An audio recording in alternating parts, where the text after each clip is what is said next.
It's okay. Off your mic. It's okay. She off your mic. Chai! Now wow, people wey suppose talk truth to power don't off mic. And if we talk, now 500,000 they go summer us, call them hate speech. But fear not, Maiyegun don't come. Him go torchlight every corner, nooks and cranny of all these bad people where they spoil our country.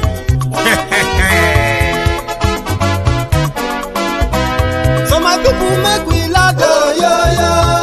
Maiyegun don't come, oh, yo. My people make we shout, oh, yo. Maiyegun don't come, oh, yo. Maiyegun don't come, man of the masses, oh, yo. Maiyegun don't come, oh, yo. Maiyegun diary Politico, oh, Maiyegun don't come, oh, yo. This one not the off in mind, oh, yo. Maiyegun don't come, oh, yo. And in the touchlight every corner, oh, yo. Maiyegun don't come, oh, yo. Okay, some people be they holla say they want the power. Chai, them be promise us say we go get light and power. Nah. Them hustle sote they can't get the power. But now they know they do anything with the power. Sure. Every day, dollar just they get the higher power over naira. Still them talk say make we off mind. But thank God say Maiyegun don't come. So my people make you laugh, oh, yo. Maiyegun don't come, oh, yo. My people make we shout, oh, yo. Maiyegun don't come, oh, yo. Maiyegun don't come, man of the masses, oh, yo. Maiyegun don't come, oh, yo. Maiyegun diary Politico, oh, yo. Maiyegun don't come, oh, yo. This one not they off in mind, oh, yo. Maiyegun don't come, oh, yo. Person where they do evil, no one make person talk. Them say that Maiyegun, that man too they talk. He too they talk. Say Maiyegun diary, he they hot like pepper. But every day then they take money in bulk. Woman picking, they the street they hawk. Still them talk say make we no talk. But thank God say Maiyegun don't come. So my people make you laugh, oh, yo. Maiyegun don't come, oh, yo. My people make you shout, oh, yo. Maiyegun don't come, oh, yo. Maiyegun don't come, man of the masses, oh, yo. Maiyegun don't come, oh, yo. Maiyegun diary Politico, oh, yo.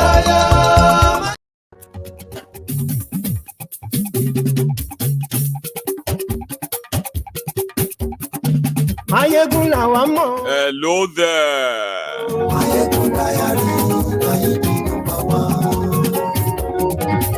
Ekule o, ekale o. Maiyegun làwa mọ̀. Good morning to you, good afternoon to you, and good evening to you from wherever you are watching from. This is Maiyegun live. Lórí Facebook, lórí YouTube. Maiyegun diary, Maiyegun number one. Gbogbo bó ṣe ń lọ ni Maiyegun já wa sí. Thank you so much for joining me. Share this broadcast. Invite your friends. Invite your not so friendly friends. And tell them, Maiyegun today. Oh. Àní Maiyegun máa wí. Maiyegun diary, Maiyegun number one. Ó sì tún ṣe eré wàá gbọ́ níbẹ̀ o.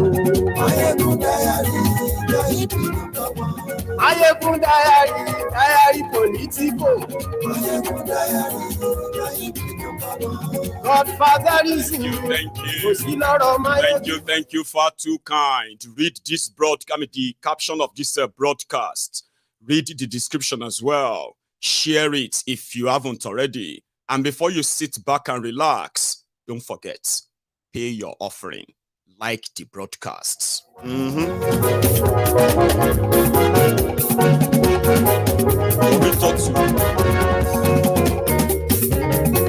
Àní ẹ̀sùn rákì. Maiyegun ti dé. Maiyegun ti dé. Ọ̀jẹ̀lú ẹ̀sùn rákì. Maiyegun ti dé.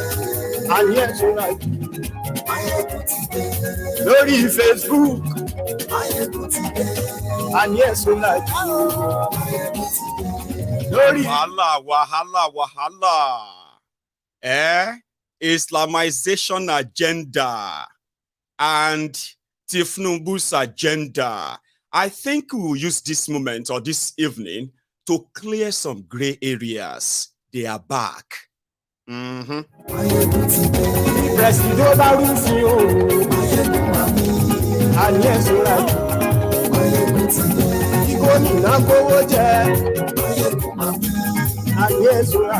will say, why do you just talk about the problems and you are not offering solution? I'm like, have you been living under the rock? Can we at least be honest with ourselves that on MaiyegunsDiary Politico is just been talking about the problems, it's never offered any solution? Are you sure about that? Share this broadcast. Yes,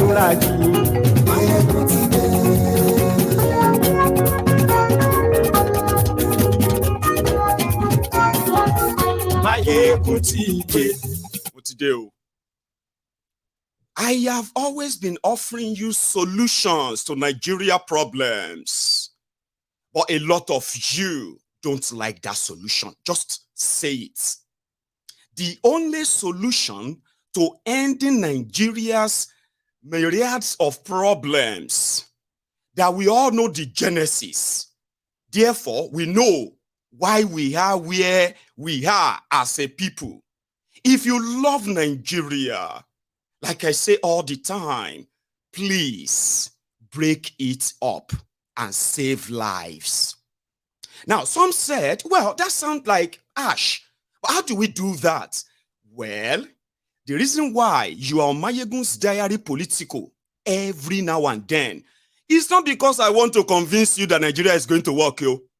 I will be lying to you that Nigeria is going to work. No, it's never going to work. Not because you don't want it to. There are actually people who don't want Nigeria to work and it will never work. Okay? However, if you keep keeping Nigeria together for them, it's not for you. That's my own solution. Now we can begin to first, how do you kind of detach yourself from, okay, put it this way. How do you break up Nigeria? You break up Nigeria, the beginning of the breakup of Nigeria starts from here, from your mind. When you stop creating false hope, when you stop manufacturing hope, when you stop believing in criminals, that somehow, a supreme being or some kind of, anointing, whatever, will touch them. And suddenly, evil people that you know very well will suddenly turn good. And they will start doing good. When you stop that, you see every solution given to you on how to break up Nigeria will begin to make sense to you. For now, they don't make sense to many of you. It's impossible, Maiyegun. Nigeria can never break it. Now, that's still what you believe, Abi, and a lot of you believe that. But there is something that everybody will come back to realize later. When you have tried everything, you realize that the only thing Nigeria hasn't tried is exactly what actually brought about Nigeria. The government of ourselves, by ourselves, from our regions, or by ourselves, without any interference from anywhere. Yes, that will be the beginning. Once you begin to toe that path, of course, Nigeria will break up. Just give it time. Because if things continue the way it is right now, as they are going, it's a matter of time. You see, the likes of Rufai have been able to seize power through terrorism sponsorship over time. He has publicly admitted it. And APC, Egbekegbe, that told you that once they come to power, they were going to expose all of the people behind terrorism in Nigeria. Once you expose those behind terrorism, the sponsor, terrorism will die a natural death. Do you understand? If terrorists have no cover, protection from the highest authority in the land, it will die. But when it continues to get the usual support through different official means, Baba, you can pray from now till 100 million years. It is just going to keep getting worse. And when you have criminals like that in charge of powerful institutions, including a whole state, where they are pushing the agenda of religion this, religion that. In my lifetime, they called those who are non-Muslims infidels. Do you know what infidel means? In politics, this is not religious competition. Politics of who is going to be who. In Nigeria, it turned to religious war, jihad, they called it in northern Nigeria. But guess what? The same criminals, they have turned it around and they have guilt-tripped, gaslighted those of you who are non-Muslims, especially Christians, that you can't even come out to speak anymore. When you come out to say, look at what they are doing to, now your fellow Christians go shame you, shut you up. Do you know how they did that? They publicly promoted religious supremacy politically. It started anyway from 2015 when they started their jihad in Kaduna. Although before then, the Boko Haram terrorists and their sponsor, who were not so in power, but they were powerfully connected with those in governments in Nigeria. Therefore, they were partially, allowed to carry out their terrorism, but not as they would want to, pushing religious supremacy. Listen to this. Islam, according to the likes of Rufai and the gangs of all that other jihadist and terrorist sponsors, sympathizers within them, Islam is the biggest. Okay, what is now the benefit of that Islam from these criminals who promoted same, especially in northern Nigeria? It has brought wanton killings, kidnappings. Terrorism has escalated in that part of the country. And guess what? People have become more poorer. In a supposed Sharia north, where they pushed this religious narrative.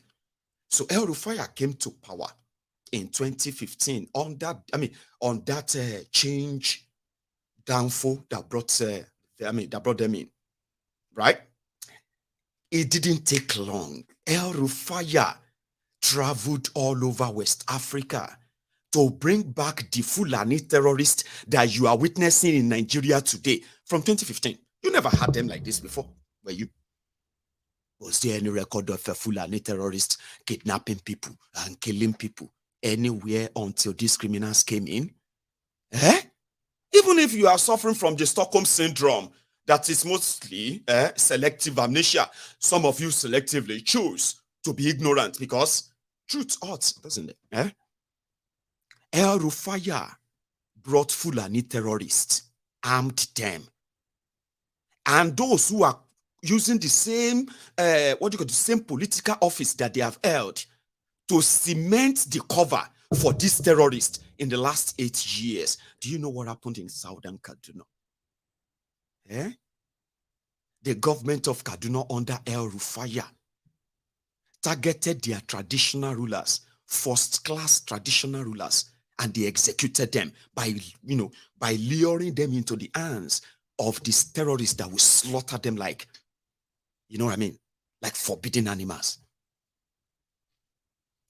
And I did so many programs on this, and I gave an example. I said, how would you feel if in your state, the likes of El Rufai is your governor, a Fulani disguising terrorist, a munafiki?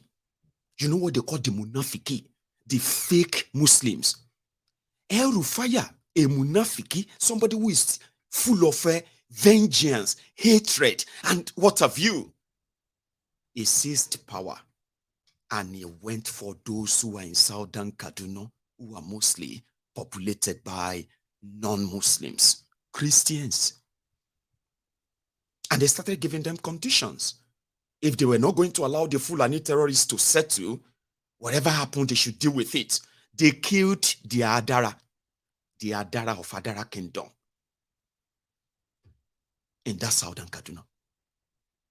I mean, you could tell this is a state-sponsored, coordinated terrorism in that part of northern Nigeria. And everybody just watched in horror. Like, what is going on in southern Kaduna? But guess what El Rufai started doing? When people got displaced from their communities, Rufai started appointing emirs in those small communities, renaming them, and they are gazetting them. Like government of Kaduna renamed this community to so community, and the emir of this community shall be called emir so and is gazetted as the government document in Kaduna. And I went on media tour telling the world that those who are crying that their people are being killed in southern Kaduna, they are not ready for peace. In fact, they are the instigators. They are the people who are causing problems.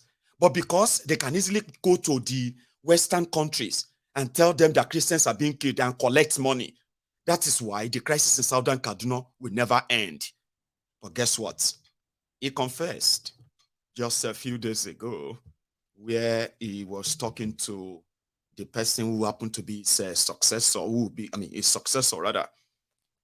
And he was telling him that, he was telling the audience there that in 2019, when he wanted to go for second term, some people in Kaduna, referring to the people of southern Kaduna, right, that they will not vote for him again. And in fact, for him going for Muslim tickets in Kaduna, they will reject him. And he dared them. And today, not only that he completed his Muslim tickets, he has replicated same all over Nigeria with Tinubu, which means Islamic dominance of Nigeria has just begun. That's why he said, there is a video clip for it. I will show it to you. He said, he told Tinubu that if he wanted to win elections, he would need a Muslim vice. And today he is one of the happiest men alive because not only that Muslim tickets survived in Kaduna, Muslims are now dominating Kaduna and everything that has to do with Kaduna, government, politics, everything. That's why I said it's now Muslim dominance. And the same thing is now replicated all over Nigeria. And then Nigeria, under Tinubu, will see the Muslim dominance like never seen before. And the purpose why they choose Muslim tickets is because of religious dominance. That's why he said, oh, not me. Rufai said, the reason why they choose Muslim tickets is for religious reason, no other reason. And today, like he said, he's one of the happiest men alive. That there will be Islam dominance in Nigeria. Now, let's now take a look at this Munafi case. In Saudi Arabia, there are Muslims there. Saudi Arabia is Islamic country. And you can tell the standard of living of the Saudis. Abi, Qatar, the Qataris, they are also Islamic country. And you can also tell the standard of living, the children, education, healthcare, security, and on. Opportunities for the young people there. Okay? And same goes to so many other Islamic or Muslim countries, or where Islam is the majority, the major religion there. So now, come back to Nigeria and go straight to the 12 states that are Sharia states in northern Nigeria. Let's take Kaduna as example. And take a look at the standard of living of the ordinary people of Kaduna, the access to education, the access to equality of education, equality for healthcare, equality for, in everything, access to them. And then look at the Islam that these criminals are practicing in Nigeria, and look at the other Islamic country that they have been to many times. The ones that are meant to be role models to you, not Afghanistan, not Iraq, not Iran, where subjugation, women's subjugation, where slavery, and all kind of vices at the order of the day. How could that be the kind of Islamic domination or Islam dominance that these guys are promoting all over Nigeria. Have you seen the 12 Islamic states in Nigeria? Where they are practicing Sharia?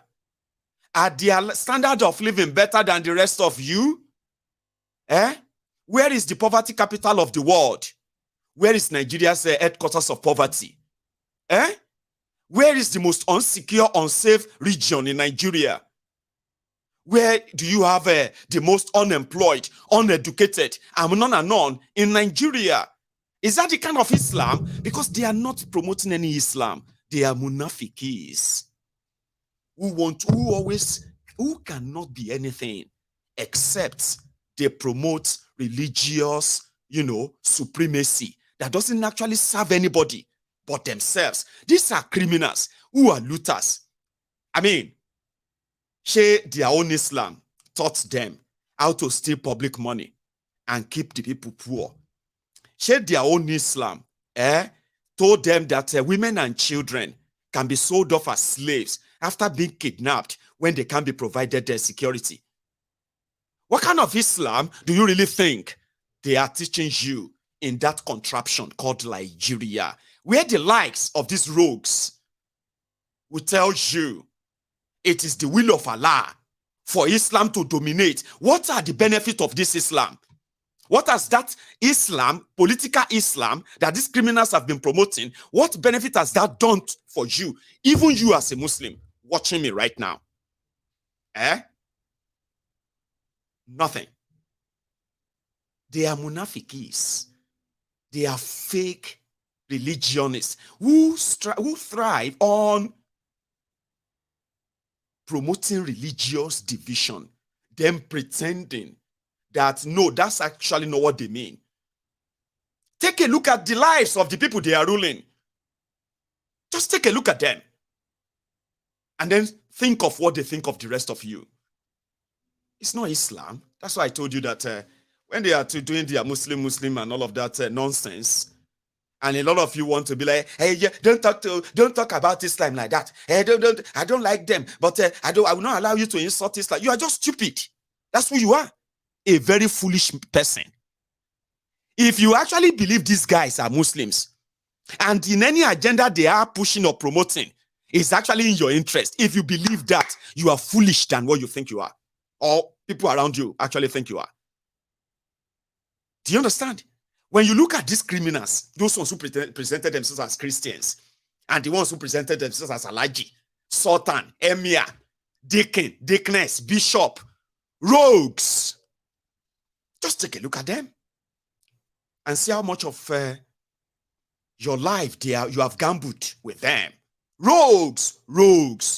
Some will put a whole bed sheet, master bedroom bed sheet. They will roll it all over their head. And they'll begin to kind of intimidate and threaten you with Arabic because they know you can't hear it. Don't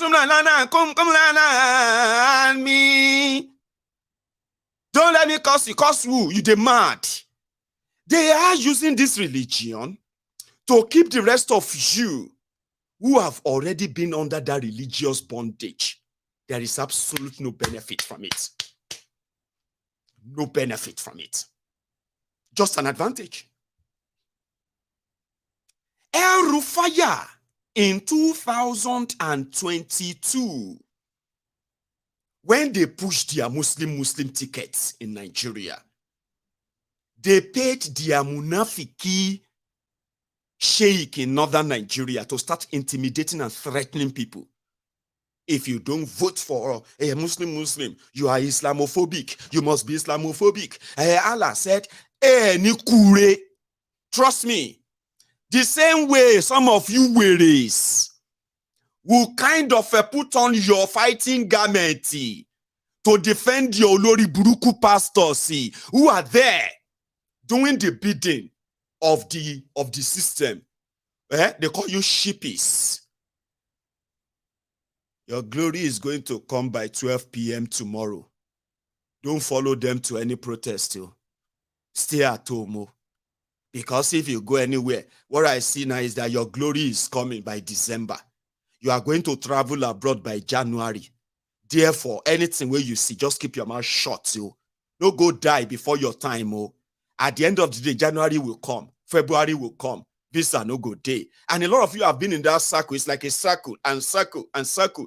Because they are giving you false hope here and there, and they let you look away. Why the rogues in government, whose policies go, will keep you, will make you either poor or rich.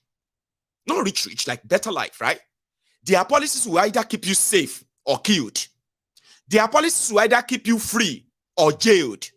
Their policies will either keep you exiled or in grave. On and on like that. But they will tell you to start using prayer point. There is no difference. On this MaiyegundsDiary Politico, I have seen some Olori Brukus. You will see Kabiru. He say, Maiyegun, see, don't be careful. Don't say anything about Islam like that. Say, Sheng Maiyegun, wash your mouth. I love your program. But don't talk about a pastor like that. Continue with your politician. You see, if you pay attention very, very well, you will realize that if you know that your God you serve, I don't think your God is God of poverty, is it? Your religion or anything you are praying to, I don't think is the God of slavery. No be so? Now you just enslave yourself because everything is here. Politicians, criminals, looters, murderers, that you know one-on-one, they will start reading Bible, they will start quoting Quran, and you begin to say, I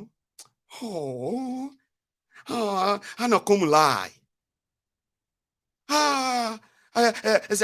Jazaka ayira.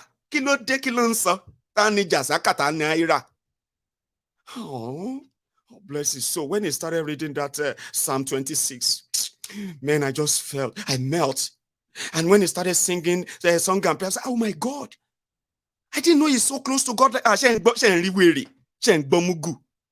What I'm trying to say here is this, yeah, I know these guys.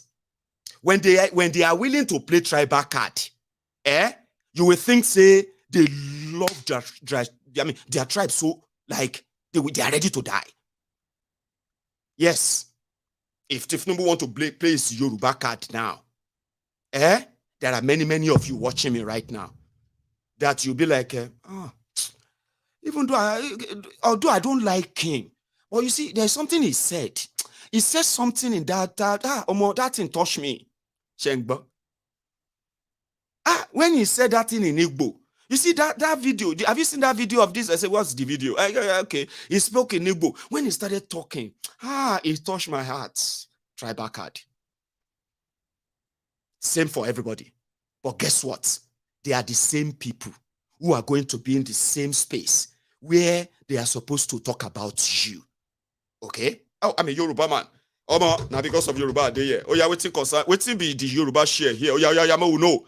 Waiting be the Igbo share here. Oh yeah, waiting be our own. Share you get? Because now waiting I want to go give my people with this. I love them so much. I'm ready to die for them. No, not lie. Because if you look at it very well, there is no part of Nigeria right now that is not affected by the bad leadership. No part of Nigeria. Every part of Nigeria is feeling the brunt of bad, terrible, horrible leadership. And they all are under different flags.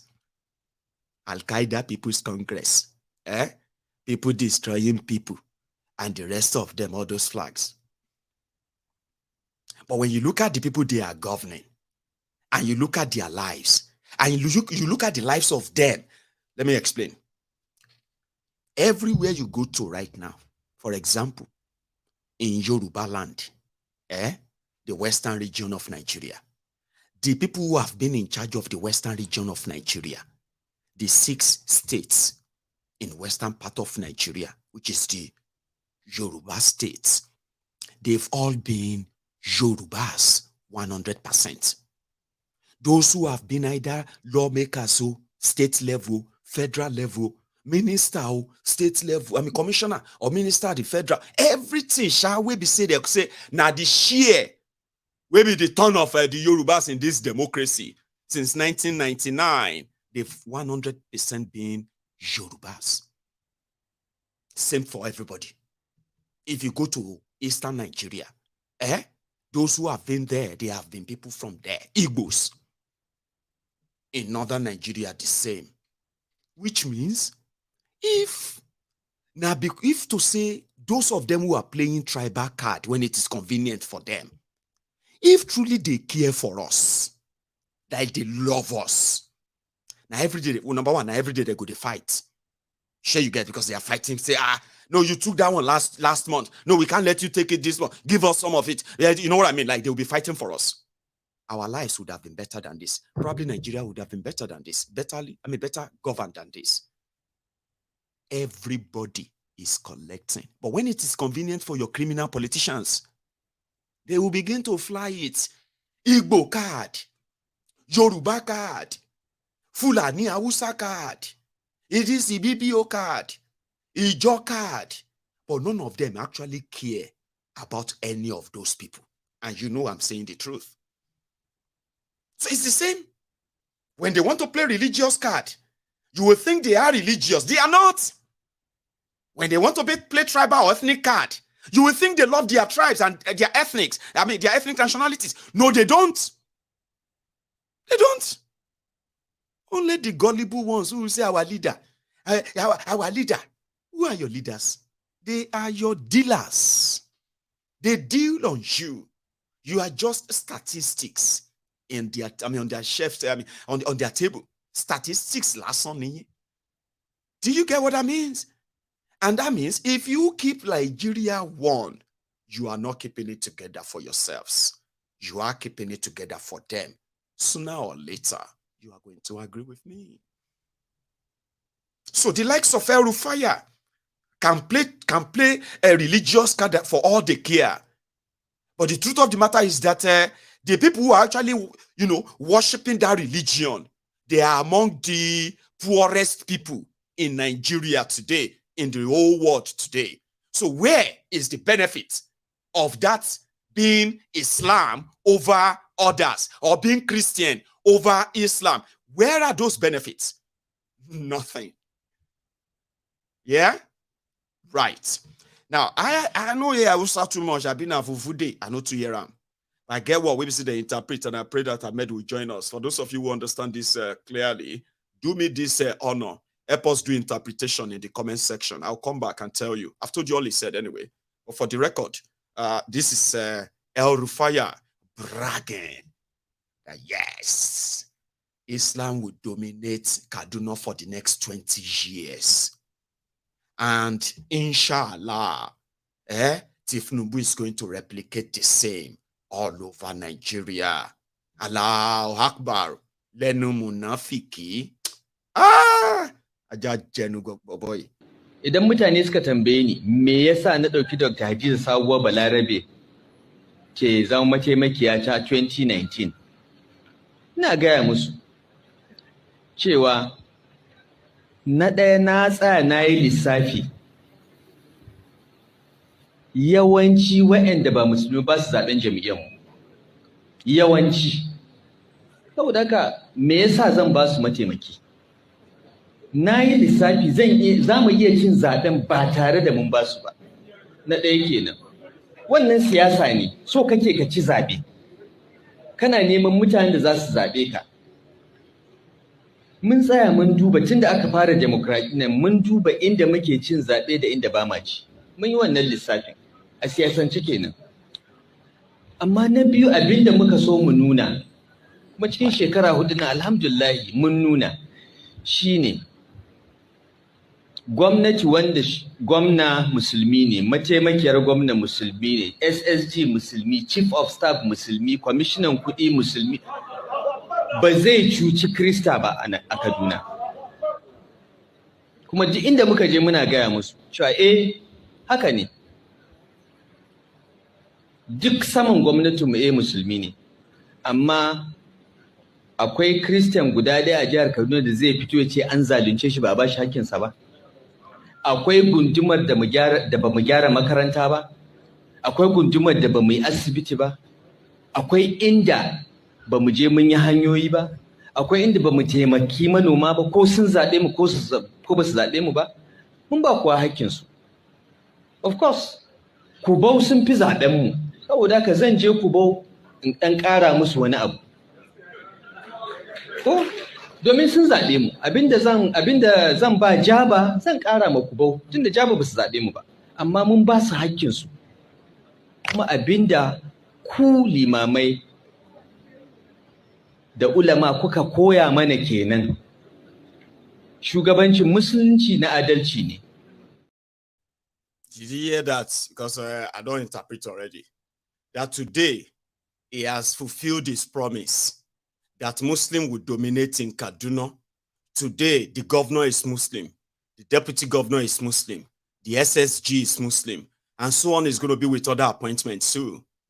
Let me do the rest of the interpretation. Here is the other part. Let's listen again. Da wayanda ba musulmi ba, da Yahudawa, da Kirista, da wayanda ma kafirai ne, amma suna ce mishi amin. Don yi musu adalci. Sayyidina Abubakar, Umar, Uthman, Ali, dukkansu sun yi musu adalci. Ba wanda zai ce don shi ba musulmi ba ne an take haƙƙinsa. Sai dai dama wanda ya fi son ka za ka ɗan ƙara mishi. Amma ba za ka ɗauki haƙƙin wani ba. Kullum ina tambayar su, ko da muka je muna kamfen wannan zaɓen, suka ce kaza in ce gaskiya ne. Muna neman wanda za su yi aiki ne. Ba mu duba addinin. Of course muna duba addini, amma ba zan faɗa haka ba. Amma abin da nake tambaya, wa aka zalunta? Ka tashi ka gaya mana in gwamnatin nan ta zalunce ka. Ba ansa. Sai dai kawai ka ce da ka saba iskanci, ka saba kashe mutane mun taka ma birki, ko ka saba rufe hanya mun ce in kai haka ga abin da zai biyo baya kuma ka san za mu yi. Abin da muka yi kenan shekara 4 nan. Da ni da abokan aikina. Kuma abin da muka sake nunawa kenan tun da Sanata Obasanjo da Dr. Ji Sabo Albar sun sake cin zaɓensu duk da taron dangin addini da aka yi mana, kuma ku malaman da ke nan da limamai ku kuka yi aikin, ba ma 'yan siyasan ba. 'Yan siyasan cutanmu suka yi, wallahi ku ne. Kuma shi da Sanata Obasanjo ya san haka, mun sani. Mun san waɗanda suka karɓi kuɗi ranar zaɓe suka kashe wayan suka kwanta gida ba su ma fito ba. Amma mun san 'yan agaji da suka je su ne polling unit agents, wayanda muka biya su je su kare ƙuri'an ba su fito ba, sai 'yan agaji. Saboda haka mun sani, kuma mun gode, Allah ya saka muku da alheri, kuma yadda kuka jajirce kuka ba mu goyon baya, don Allah don Annabi ina roƙon ku ƙara jajirce. To Allah do Annabi, mun gode. So, in that part of the clip, that was where he said, when we gave them Muslim tickets, people were saying that it's Islamization and agenda, a Muslim dominance or Islamization agenda or something like that. And they denied. But of course it's an Islamization agenda because they expect Tinubu to replicate what they have done in Kaduna, in Abuja, where Muslims will have enough opportunities and they can dominate for... Yeah, that's what he said. You don't believe me? Okay, wait for somebody else to do the interpretation for you until they dilute it and divert you to what they wanted you to believe. It's already trending. He knows what he's doing. He chose to speak in Hausa. Sure you get? Because he knew his audience and he told them that the journey is... So and I keep asking, what is the benefit of the Muslim dominance or Christian dominance in governance in Nigeria? What has it been? Where you have Christian ruling, where you have Muslims being governors, what has been their lives? Can you compare their lives with others or who are like probably being led by Alhaji and Deacon or Deaconess? It's all bobo. All to keep you together in a way that everywhere you turn to, you will be thinking you have something in common with them. Oh, they are Christians. Well, I trust him. He's a Christian. Oh, he's a Muslim. I prefer Muslim. El Rufai and gang, they were giving money to sheikhs, Islamic clerics in northern Nigeria. to be telling people the danger of not voting for Muslim tickets. Today, now Christians, now you, some of you, so they call yourself Christian, now you they do apology everywhere. And we made a mistake. We took this election as a religion. And we should, that's a political mistake. I hope you don't produce or procreate so that you don't have anything that will actually be like you still on this earth when you are long gone. And but they played you so much, then gaslighted you, bunch of terrorists, irresponsible criminals. They have now forced you. Although I'm a Christian, I don't like how the churches, how they are like talking about Muslim this thing. It's not, I mean, if Jesus was Jesus na Nigerian abi, na from Opobo, or where Jesus come from, Kafansha, or Dogbolu, Otiyawere. Now you are there apologizing. See those they actually paid to tell people the danger. If they no vote for Muslim, Aramason, war go happen. Take it, and please, their choice of word is also very important. Take a listen. This was during the election. No, watch. Abun mamaki shekaran jiya aka ce dan takarar arnan Najeriya ya zo Kano. To alhamdulillah mu kana da yake muna da karamci mun bashi masauki amma kusa da ƴan uwansa can stadium din bayan gari. Wannan abin da kuka ga an yi masa karamci ne, in jihar sa kaje kai ba za ka samu wannan ba. To abin da yafi bani takeici shine wai sai ga wasu musulmi an jajjera motoci za su shiga. To amma ne musu uzuri ko raba arne da makami ne ba wuce shi ibada ne ko. Amma dai wallahi ahir wallahi asara addinin ka za kai. Ka zaɓi arne ko mun lalacewar musulmi aƙidar musulunci ta ɗari komai. A ƙa'ida idan ga arne ga musulmin nan kowane iri ne shi ake zaɓa saboda ya fi kusa da Allah. Amma idan ga musulmi to kuma nan sai a zaɓa a darji da baƙin ƙirin ware baƙi to haka ake yi. Wannan shine sirrin rayuwa, amma gidadanci ne da ƙauyanci wai ka ce za ka tafi zaɓar arne ya mami. Ka karanta tarihin Najeriya, duk lokacin da ka ji Najeriya tana zaune lafiya musulmi ne yake mulki, amma in dai su suke mulki to sai sun tayar da fitina, sai sun ɗana wata musibar da har bayan mulkin su muna girbata. Yanzu kuna ganin duk fitintunin da ake arewacin Najeriya kun ɗauka yanzu suka faru? Wallahi tuntuni aka shuka mana su, yanzu girba muke yi, kuma wallahi a lokutan mulkin su suka shuka mana wannan time bomb ɗin da yanzu yake tashi da mu. Ko mun lalacewar naka wani abun ba za a yi maka ba inda shi, kai ne baka san me ya tare maka ba, amma lokacin da ka rasa shi baka da shi to za ka gane kuranka. Ko mun lalacewar ƙyauren ƙofa yana ba wa ɓarawo tsoro, tsammani yake ƙofa a rufe, amma ka buɗe ƙofar ka wangale to ba wanda ya kai ka hauka, kuma ka ce Allah ya kiyaye. To ya kiyaye me? Kai ma baka nemi kiyayewan ba, dan kai ma baka rufe kofar ba. Allah ya sa mu gani. Did you hear that? No matter what you do, don't ever vote for an infidel. What would an infidel do for you? They will create crisis. These are the kind of preaching so before the elections in northern Nigeria. By direct one. Here is another one. Any of them that feels Muslim, that is the one I should campaign for. Not because of anybody. I'm not after anything. Ba wani ɗan takarar da zai musulunci aiki. Babu. Ko a Kaduna sai da Allah ya amfani da wani gwamna ya taka ma arnin jihar nan burki tukun suka fahimci cewa amma ku tsaya kuna wani wuri mai adalci, su suna muku adalcin ne? Su suna ɓoye gabansu ne? Mutanen gwamnati ce da su ku Gombawa duka local government din kafare guda uku ne, amma kuna ba su deputy governor. A Plateau muna da musulmai amma sun hana mu komai. Muna ai malan ka san adalci. Jahili ne baka san adalcin ba. You don't even know the concept of adalci. So this is transformation. Go and vote wisely for transformation. Any political juggernaut has to fulfill 7 or 10-point agenda. We need security, food production, quality education, job opportunities, shelters for the sick. It is smoke Igbo. It is take Indian. You see how I quickly switch when people were like, say, no matter how worse a Muslim is better than an infidel.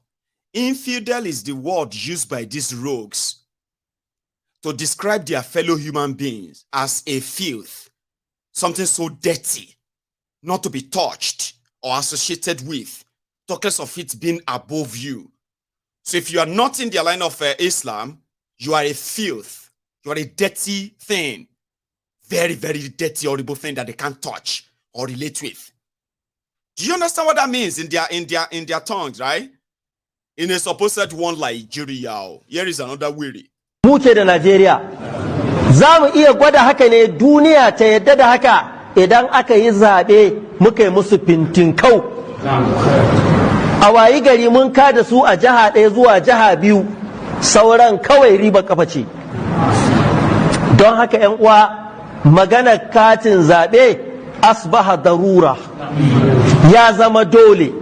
Katin zaɓe dole, katin zaɓe wajibi, rashin katin zaɓe taimakawa kafirci ne ya danna musulunci. A wannan halin da ake ciki, wani zai ce 'yan takara guda uku ne musulmi, ka bar wannan magana, muna zuwa kanta. Za mu zo kanta, za a ga yadda za a yi. Ba za mu shiga zaɓe da 'yan takara musulmi guda uku ba insha Allah. Za mu san yadda za a yi, kuma in ta kama to dai za mu nuna wa ya kamata a bi, abu guda ɗaya saura su yi haƙuri. Ba wai domin ɗayan ya fi kirki ba, domin lalura ce musulmi ya rike ƙasar nan. Wajibi ne a ce musulmi ke rike da ƙasar nan. Ko yaya dai musulmin yake ya fi Kasana, yeah. Forgetting the fact that these same religious wearies, they were promoting a drug dealer, drug pusher as the candidate, Muslim candidate. Do you see the hypocrisy in that? So if I am a drug dealer right now, and I identify as a Muslim, Alhaji Abdul Rashid, Maiyegun. So I'm like a drug dealer. So these criminals, they will tell you that I'm better. Like I'm better because I'm a Muslim. How does that make any sense? Does that even make any sense? Do you now see why their own type of Islam in Nigeria cannot be compared to the other Arab countries who are actually the ones who brought the Islam? Do you see the disparity? Do you see the difference? Hypocrisy, fraud, religious lies. And behind all of that facade is the violence that is there, that follows every of their actions. If you decide to oppose them, then they will bring on that violence, shouting Allahu Akbar, when they are butchering people, when they are slaughtering people. When you ask them, why are you killing people? They will tell you they don't know why. It's because their sheikh told them they are infidels, or they said something about Allah, or they said something about this and that. So do you understand? That's behind this whole facade of this nonsense. And same thing goes to your pastors too, those ones with this vision. Maiyegun, Maiyegun, you know, I love you so much, but don't see, if you won't tell me, say, wait till I talk about your pastor, you know, like I'm just go straight to it. No, they tell me, say, you love me so much. Which kind of love you decrease? Love with it, only love with it. Maiyegun, I love you, so I love your program so much. But I want you to be very careful when you talk about pastors. Because you see, sometimes, Nigeria is just a very funny place. You see, God will give the pastor's vision. And the vision is true, but you know, they are not supposed to go to the next door. I'm talking to the scammer who is taking the advantage of your own gullibility. Don't try to pass that on to me. It's not different. It's the same thing when you see all these Islamic wearies, that will put, like I said, I will put the whole bedsheet over their head, trying to scare you away in a way to say, you know, seeing head, wala. That's what they called it when I was growing up. They say, oti yon sak, oti yon takada, yon wala. I don't know, I can't remember it. It was something like wala, sha. That thing, they say if you get to something, you go get wahala. That's in a wahala. You go fear them. Scary stuff. Oh, scam. If everybody did their lane, I don't mind them. But when you see these criminals who are using Allah, Muhammad, Quran, Jesus, Holy Spirit, Atibebelo, to hoodwink people in making them believe that somehow, their religion is about to save them. If they choose those who identify with that religion. And afterward, they are on their own. They'll begin to see vision to tell you, now your mother-in-law, they do you. Now your mama with the village where you know they talk to again, and destroy your life. Oh, now your papa this and that, they destroy your business and all that nonsense they will give to you later. Because they have made you choose criminals that are they, identified through your religion, took advantage of you, even when they have no jack shit to do with your religion. So if I talk about them, I don't expect you to feel offended, but if you feel offended, we will share, so I can't help you. There's no two way to it. But I have something I want to say.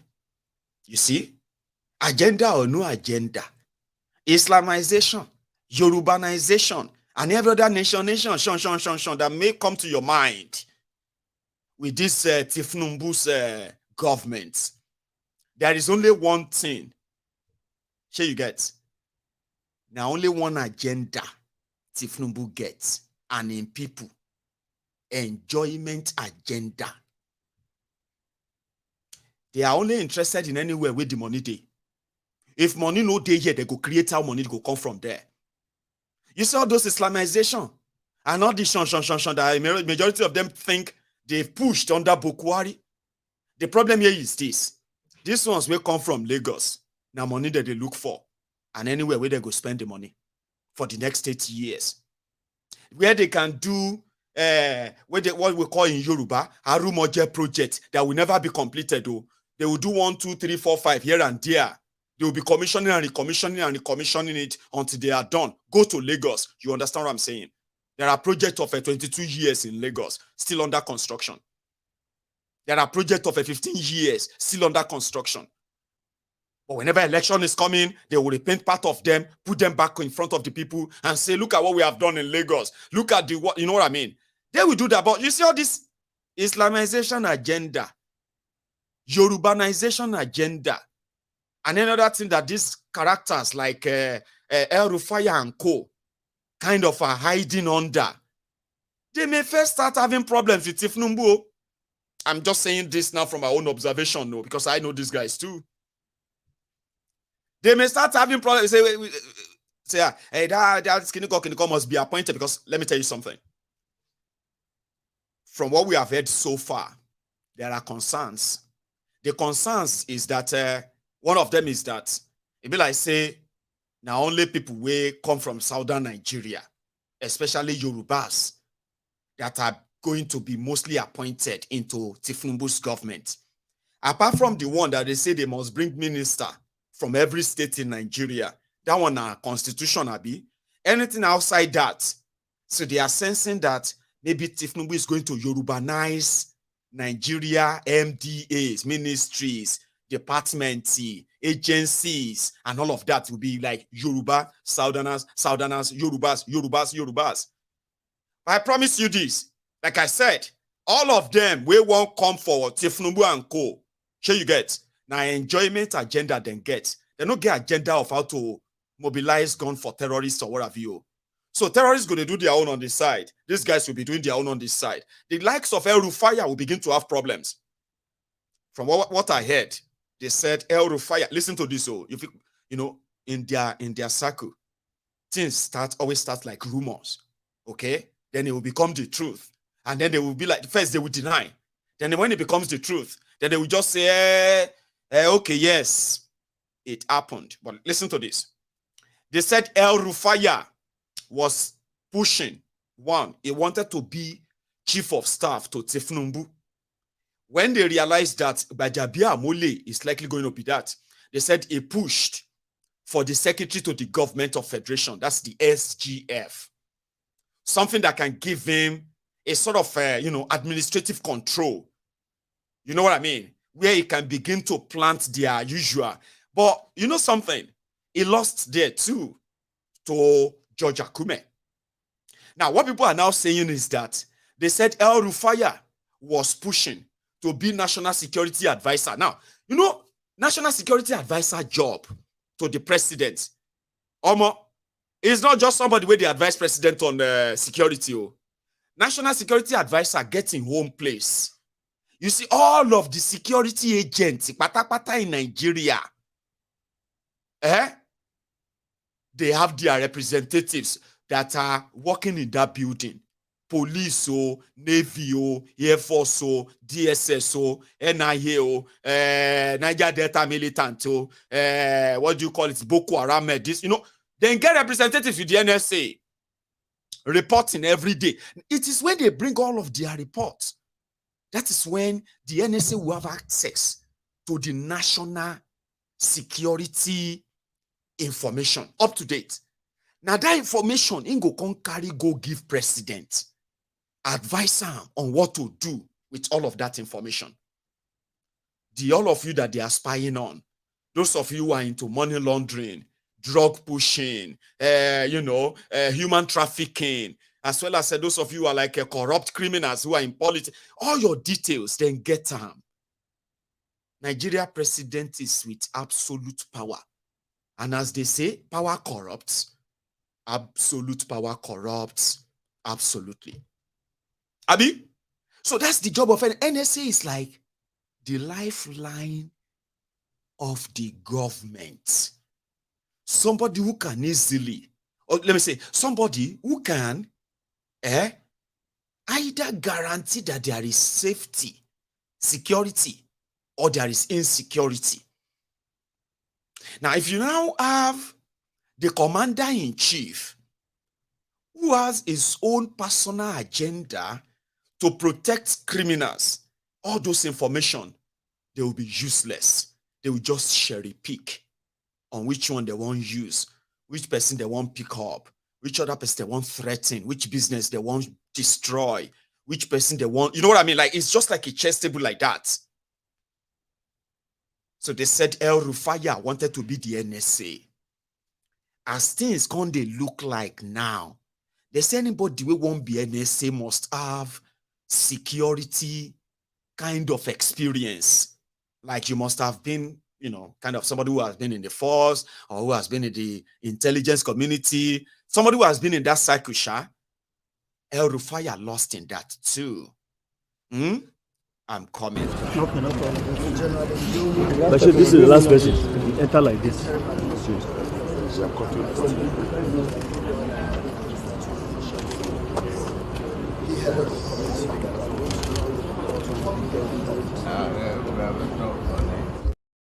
So he lost on that too. Now, why am I telling you all of this? A lot of people have already they've started seeing that. Just something I said there weeks ago. You might think that Tinubu, in fact, the Tinubu supporters, you might think Tinubu is going to probably try to crush the vociferous opposition, the obedient and all that. No. I strongly believe that the first people they will first want to crush are the likes of those who did all the rigging, negotiated all the riggings, and all of how things come together for Kolu, the likes of El Rufai. You know something about El Rufai is that if he doesn't get what he wants, it will be the first to fire Tinubu. Are you listening? It will be the first to fire Tinubu if he can't get what he wants from it, from this whole thing. And that makes it interesting, as the Tinubu's newspaper today already published something like that looks like the beginning of them going after Buhari. That's a Bukwari. Anyway, talking about NSA, they said Nuhu Ribadu is likely going to be the NSA. They haven't really made it official, but it all starts like rumor too. They said, well, it's going to be. But something is telling me, don't quote me, oh. Something just keeps telling me that NSA, Ribadu, Fulani, NSA, with what I heard about the position and the, the influence that an NSA hold in Nigeria, would they actually, okay, then maybe it's just going to surprise all of you and just pick one retired general, Yoruba retired general, and announce him as his NSA. But for now, Ribadu name, they go everywhere. Ribadu. So today, Kalu was saying where he went to inspect the NSA building, National Security Advisor. I don't know what the name is called, okay? But we saw Kalu today. That's the Presidiote Kalu. When people started jogging at first. This one.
His charge by the State Security Service, the National Intelligence Agency, the...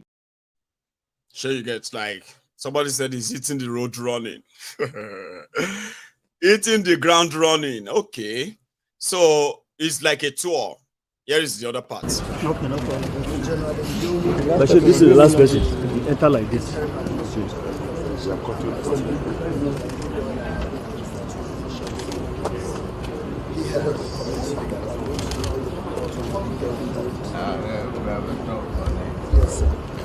General Abba is the National Coordinator of Small Arms and Light Weapons Prohibition Center.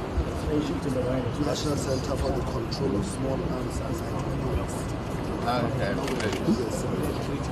General Maiyegun is the Director of Defense Affairs. Training purposes.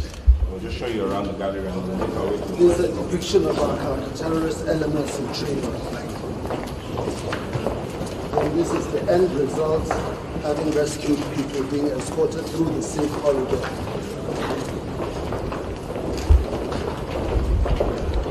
On the right, we have war diary entries and intelligence summaries dating back to our participation in World War II and some pictures of our men in World War I. So just so that when people come to this center, they know that Nigeria has been involved. Over here, Mr. President,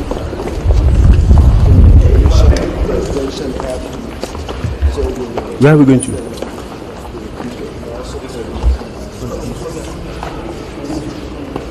Let's see here. Let's go. No, I think you're going the other side. No need to take you inside yet, sir. It's just yes, that will be my office. It's just the canteen.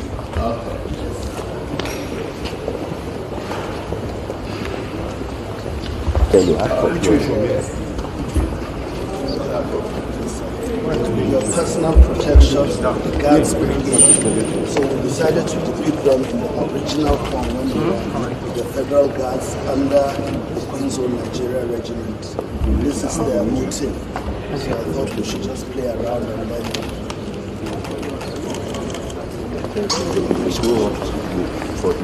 This is our national symbol, the eagle, the presidential committee. The SFC, I have a permanent secretary with me, its team. So in recognition of their unseen silent work, we decided to. Then finally we have the Falcon Island. Ghana, the position says we're losing. If I bring down a gun.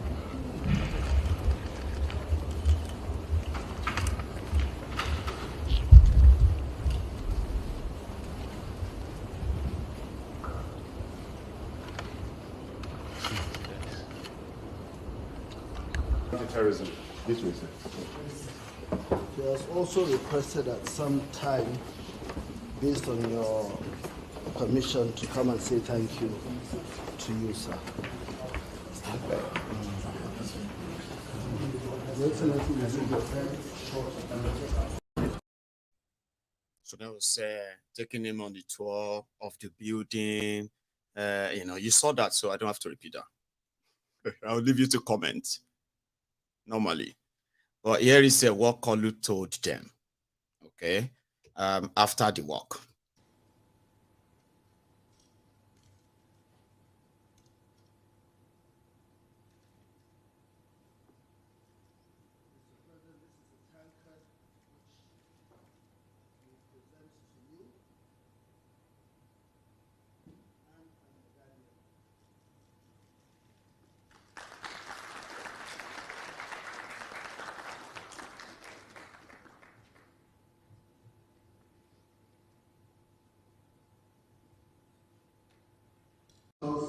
This is the very first engagement you are having outside the presidential villa. This reinforces your commitment, your dedication, your inflexible rigidity to ensuring that the security misfortunes of the Federal Republic of Nigeria and by extension the sub-region are overcome within the shortest possible time. The very action of you coming to see the facilities in this office, which basically is your office, illuminates your desire to ensure that we have a safer country for all other undertakings of government on behalf of the people of Nigeria run smoothly. Mr. President, at this juncture, I want to ensure the total commitment and dedication. That's the one that should come first. So let's go back to where they are giving him this and then he spoke. Sorry about that. Back to it.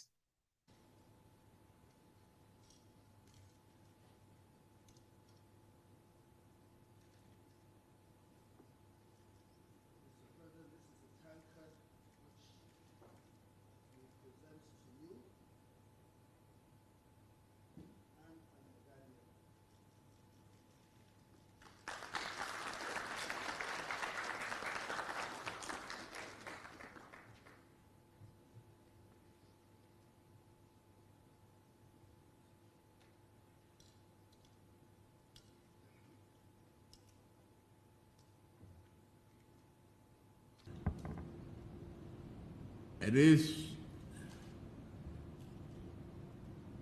a great joy to see that we are getting proactive resources to prepare ourselves. Terrorism is not unique to Nigeria alone. It's across the world. And we have to fight it. we have to eliminate it completely. And we as Nigerians are looking for economic revival, prosperity, and development. Then we have to give priority to security. What I've seen here is a demonstration of intelligent effort to counter terrorism. It must be backed by knowledge. It's counter-terrorism that is not backed by knowledge. It's not going to be of any service to any nation.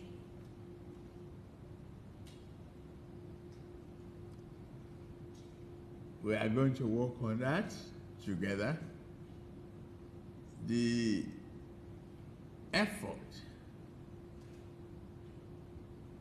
of the entire armed forces of this country must be put together in a way that will form one single focus on securing the country.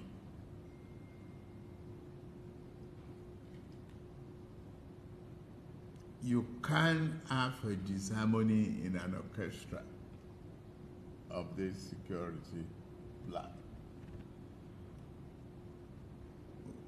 We must focus on one tunnel, coordinate shared information, shared intelligence, coordinate and work harder. Then you cannot hoard those information. You cannot hoard the intelligence to succeed. I'm glad Nigeria is on path to succeed. We will, I assure you, and we'll make it a priority, and that is why I'm here this morning. And first visit, I commend your efforts. I'm with you. Let me know what you need and what you want me to do. I'm ready. Thank you very much.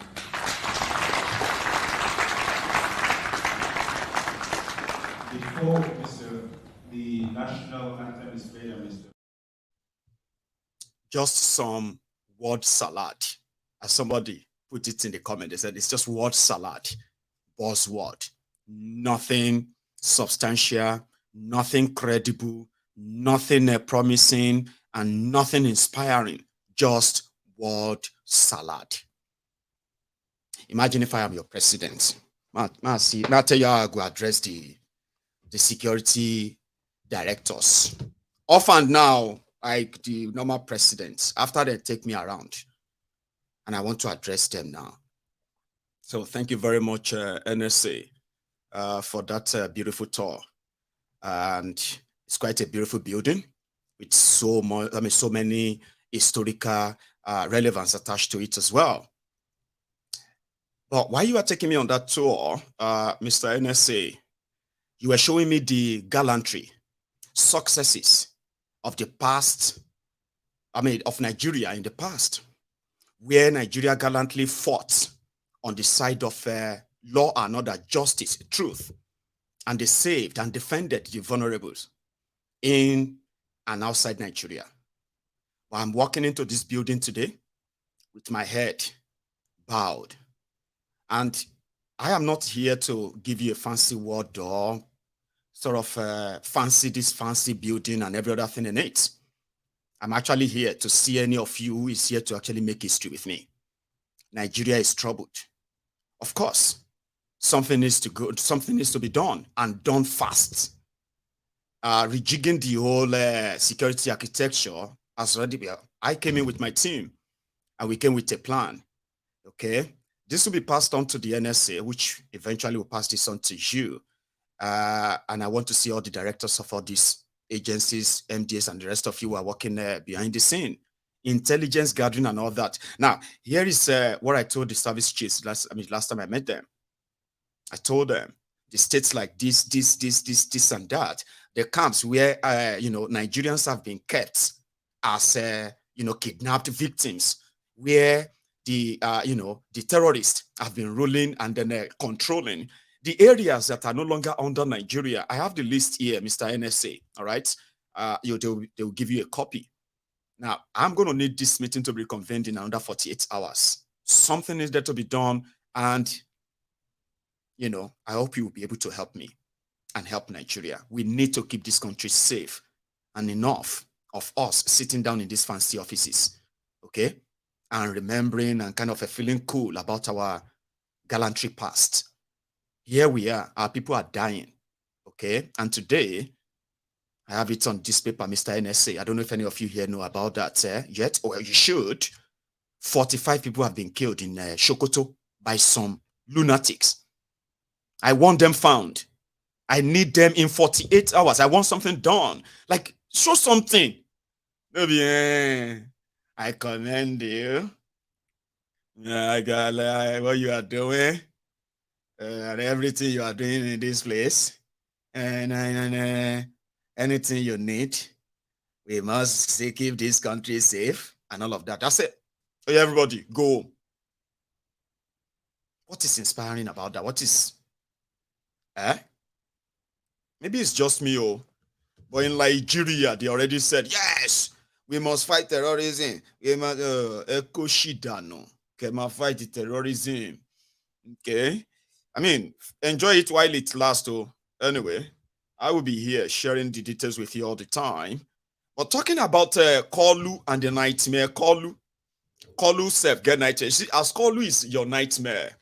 Somebody say, Maiyegun, Tinubu is your nightmare. I say, Mike, you are here because you kind of like Tinubu, Abi, and you are here to try and see if you can tell Maiyegun to shut up, or Maiyegun, give him a chance, or Maiyegun, it is too early, or you are here because of Kolu. Who is the nightmare? But there is, Kolu is the, the Shege Banza or Shege Dambanza, okay? The Bokwari Pro Max, where everybody go collect, Abi. Now, Kolu self can't get nightmare. Drama happened inside the tribunal today. So before we go further, okay, if you are watching me right now on either Facebook or YouTube, okay, just take a moment. If you haven't really dropped your own offering, and that is like this broadcast, okay, go under it and just like it. Yeah, like it and share it if you haven't already. Let's call it a break. I'll come back in a moment. As progressive thinkers, philosophers, under the umbrella of our party, has a very serious role to play in educating the people and making sure that we manage ourselves. One, I will take the opportunity to appeal to you on the leadership of the National Assembly. Maybe get a committee to see the Senate President, so that if there are areas, of conflict or inadequacies, then from there, collaborative leadership can straighten it out, can negotiate, and make a deal. We need to do some arithmetic and soul searching on the minimum wage. We will have to look at that. We are digging deep. Some of you are already calling me President Maiyegun General. That's kind of... So did I inspire some of you when I was talking or I was going too fast? Like person maybe say, push a call for mouth. President don't talk like that, Abi. Somebody told me that President Maiyegun, now the president of the Temple of Truth you can be. President don't talk like that. You need to talk slow, like Kolu. You pick your words. I'm angry. People are dying. President is angry. President, when they're angry, they talk slow. Who big man help? You need to show to them that you are not happy. You are angry. This is not a merry war of you. Please don't show me building. Show workings. Sure you get. I don't know if you'll be president, so there's no point. So don't worry yourself. I would never have to disappoint you that much and say, I feel like president for once now. They even make you president, and I saw you go to talk. I say, that's why I go to talk. I know they talk like that again. You know, so something is about to go wrong, Gabi. Now let's go into the courtroom where drama happened today. Now, you see, one thing about the court is that you can summarize all that happened in the courtroom in just about 5 minutes or 10 minutes. Then you can make 1 or 2 and 3 projections that people can kind of, pieces together in a way that, they seems to be very much tagged along on whatever is going on in that place without having to read, my lord, this, objection, my lord, objection overruled, objection sustained, and all of that stuff, right? I could do that, but we don't have to. Until when they say they want to give judgment, and they give judgment, I will come here and read you the judgment.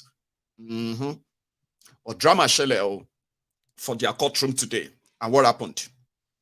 It was the turn of Atiku to call his own witnesses. So they called the first witness, enter doc. And it was also the time for Tinubu's lawyers to question the Atiku's witnesses, including INEC too. Now, INEC, they here. Tinubu lawyer, they here. Atiku's witness, they inside the box. Question started. And they were kind of reading from first. They were reading from the first testimony. They call it testimony, witness testimony. Alaye come.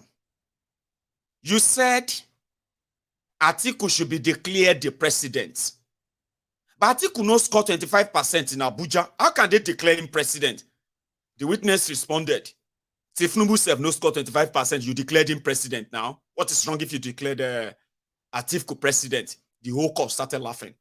Hang on, guys, how do you read all these comments on YouTube? Or is it just my eyes? Now my eyes, they pain me. This is too fast for people to read. How do you read all the comments? That you start responding or replying yourselves. How do you do it? I can't even read one. Okay. You want us to declare Atiku winner?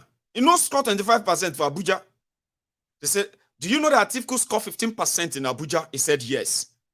In this your testimony, you said Atiku is the rightful winner that should be declared winner, not Tinubu. He said yes. But this not 15% in score for Abuja now. I say, we can't declare him winner if he score 15%, but you declare Tinubu winner. Tinubu no score 25% too now. So they noted it. Another witness came on and they started asking again. Alaye, in your testimony that you put here as a witness, you said the APC rigged Nasarawa and Nasarawa must be cancelled because they rigged Nasarawa against Atiku. But the Labour Party win Nasarawa. Now, so the witness turned and said, no, Labour Party cannot win Nasarawa. Now, Labour win Nasarawa. No, sorry. I said, now Labour win Nasarawa. I said, no, Labour cannot win Nasarawa. So, but that's what, well, purported result. That's a purported result.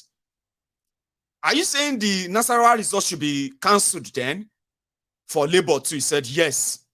First, he kind of resisted a bit like, silence, like, what did they happen? Here is another one.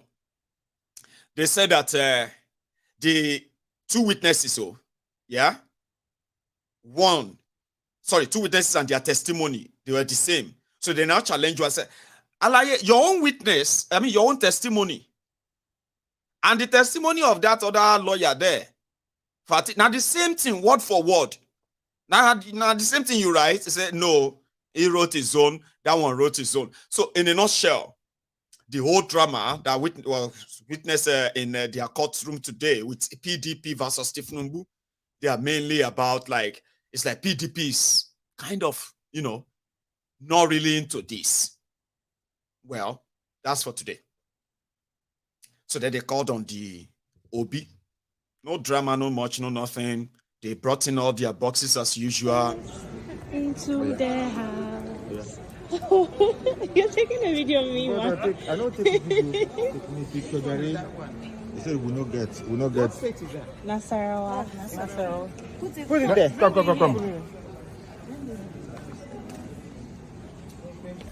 Sokoto.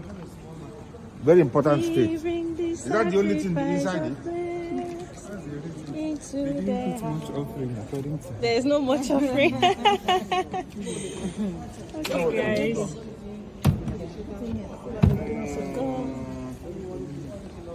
You see, they didn't put too much offering. Maybe you can help us with that.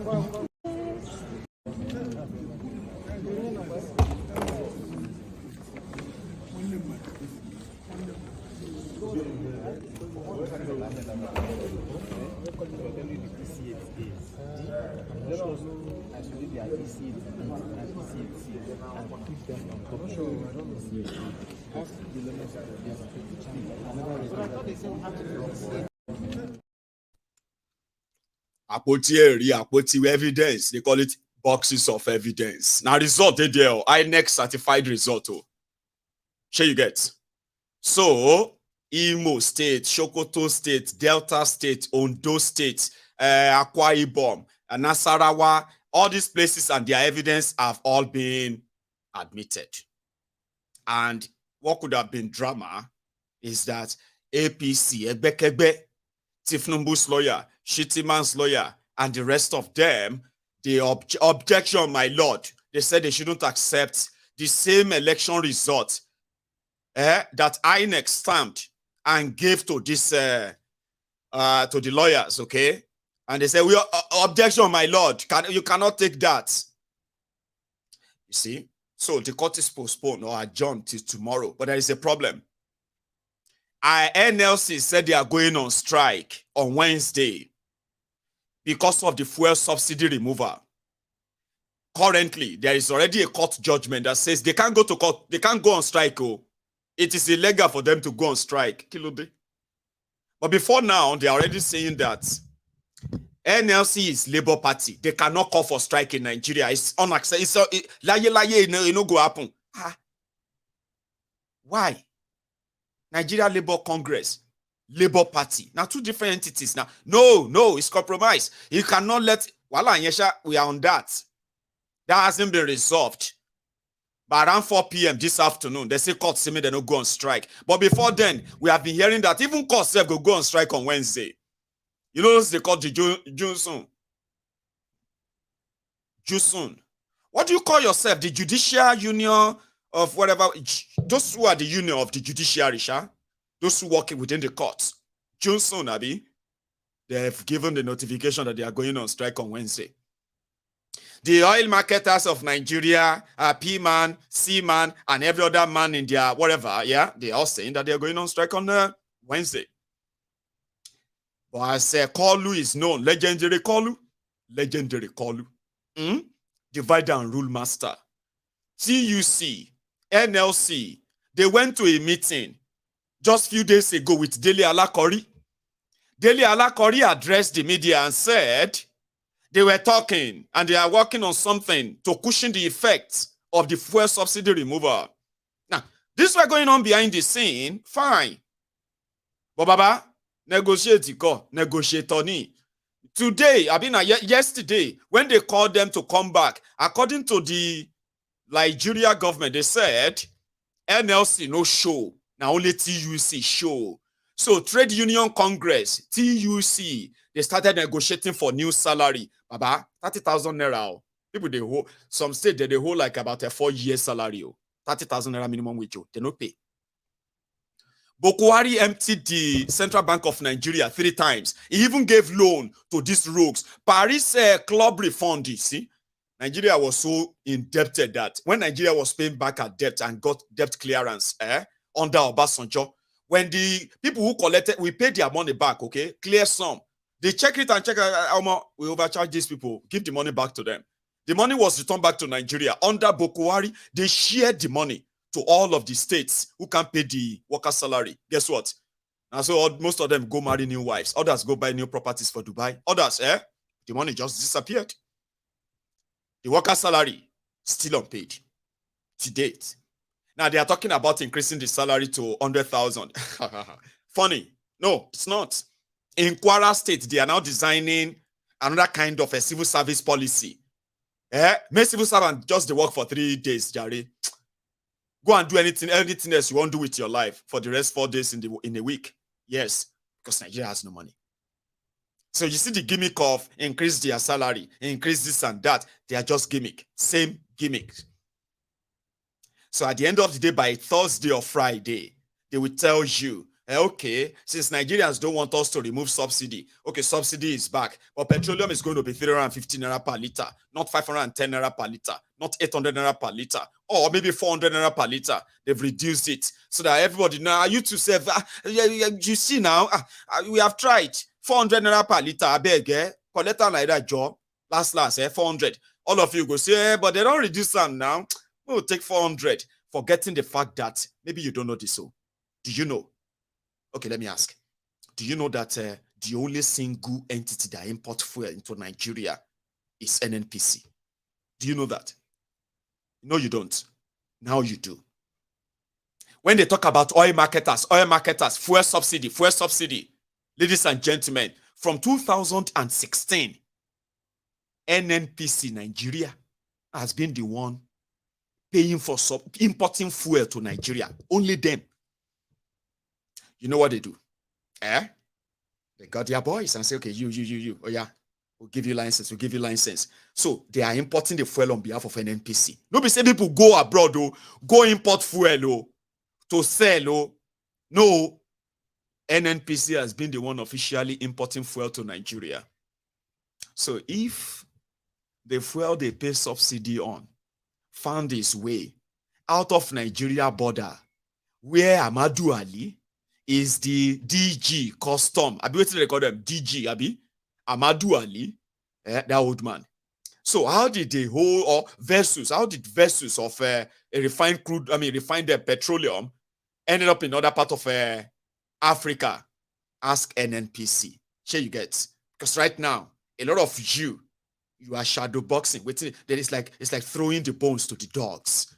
Lagos Abobakus, Oshogbo Alimajiris. The crumb eaters, the crumb chasers, the ass lickers, the all risers. When they throw you that dog bone, you bump at it, Abi? No be so? The people that are scamming you, stealing from you, are therefore throwing the bone. Yeah, some people are taking the oil to Ghana.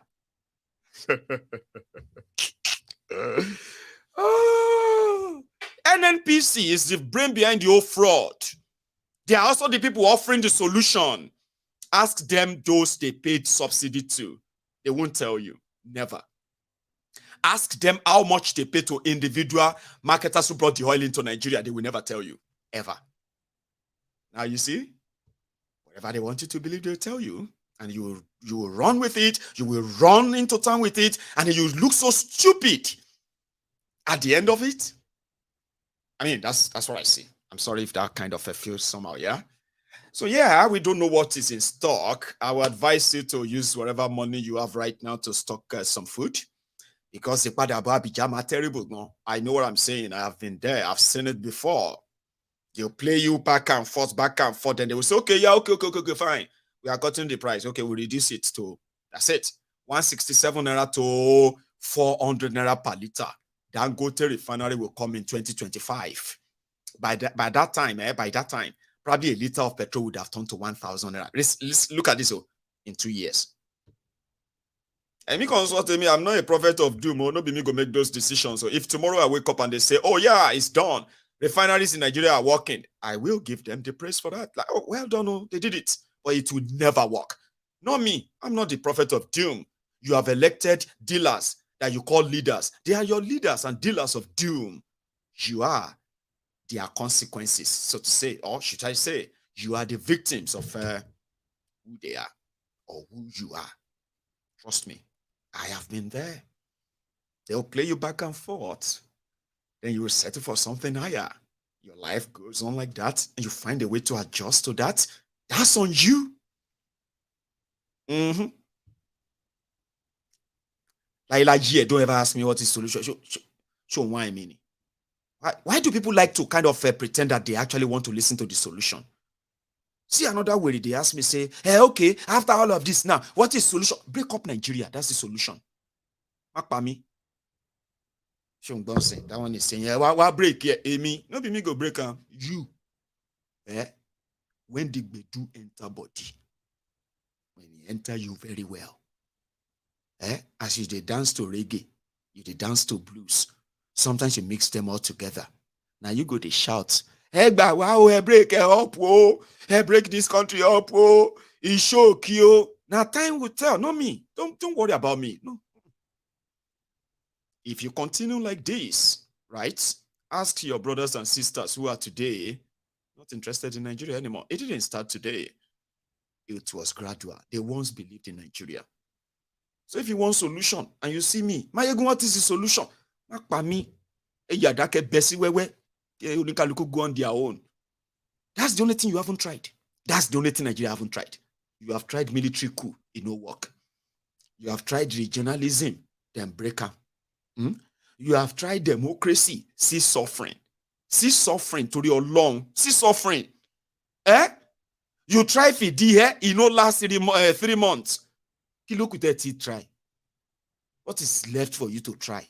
Break it up. If it no work, we go call ourselves and say, we na play oh. So you get when you have a Rewa Republic, Kwararafa Republic, Biafra Republic, Yoruba Nation. Even if you want Ijo Nation or Ijo Republic, may everybody shall go. If you no work, Shebi will be neighbor. We go begin to peep our head out for our border and say, Sugar Emeka, you there? I bet more call together. This thing no work. This breakup no work. That's the only thing you haven't tried. And that's the worst fear a lot of you have. And we also know why, they will never let that happen, Abi. Where it go happen? Empires rose, empire fell. No be today. Sure you get. That's the only thing you haven't tried. Break up Nigeria. May everybody go their separate ways, Abi. If you no work, we can reunite and say we not play. Say, but no be you say you won't get Biafra at that time. Say, my brother not play. We don't come back now. It's not be you say you want Yoruba. But I know, you and I know that once we say good night, Baba, sink or swim. I be sink or sail in won't be. Anything where we see, we go keep on like that too. And so many of us believe that we'll have it better than whatever Nigeria has to offer right now. I will tell my children to pursue that, even if I die before it's reality. That's the solution. Tell your children that's the solution. Mommy, what do you think Nigeria? This is your country. See, mommy, if I die tomorrow, or next tomorrow, or day after that, anytime they ask you what you want for Nigeria, just tell them you won't make them break Nigeria up. My spirit will not forgive you. If I realize say they carry green, white, green, when I die, I go deport, and I don't want to do that. Boy, tell your children that. Because that's it. That's the truth. Truth. Nigeria will lie to them like they lied to me, like they lied to you, like they lied to my own parent, like they lied to their own parents. It go better. My own children don't they shout up NEPA. Can you believe that?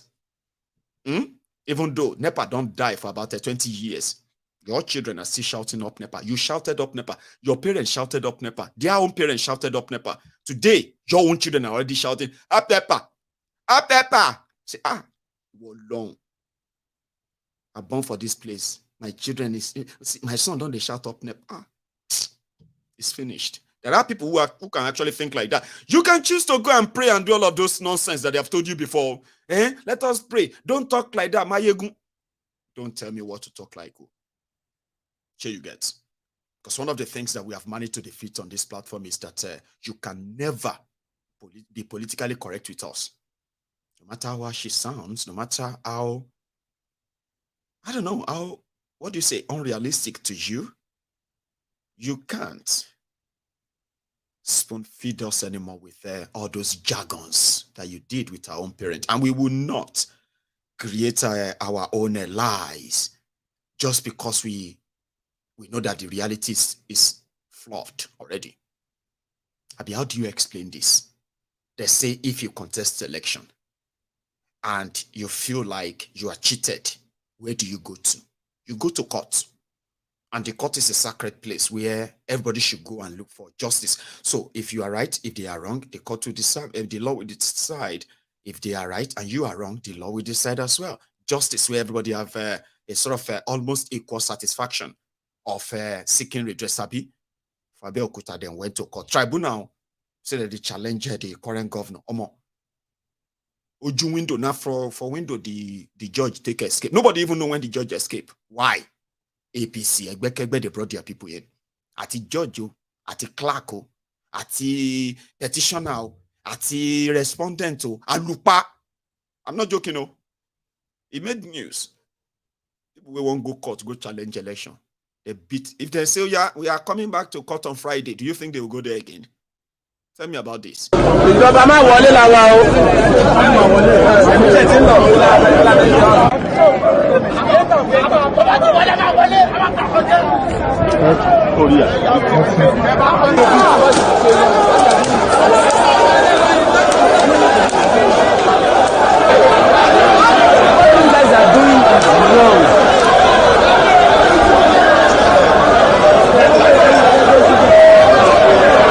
You know, the worst thing that can happen to an election thief is to now, in bare face, begin to encourage thuggery and roguish behavior.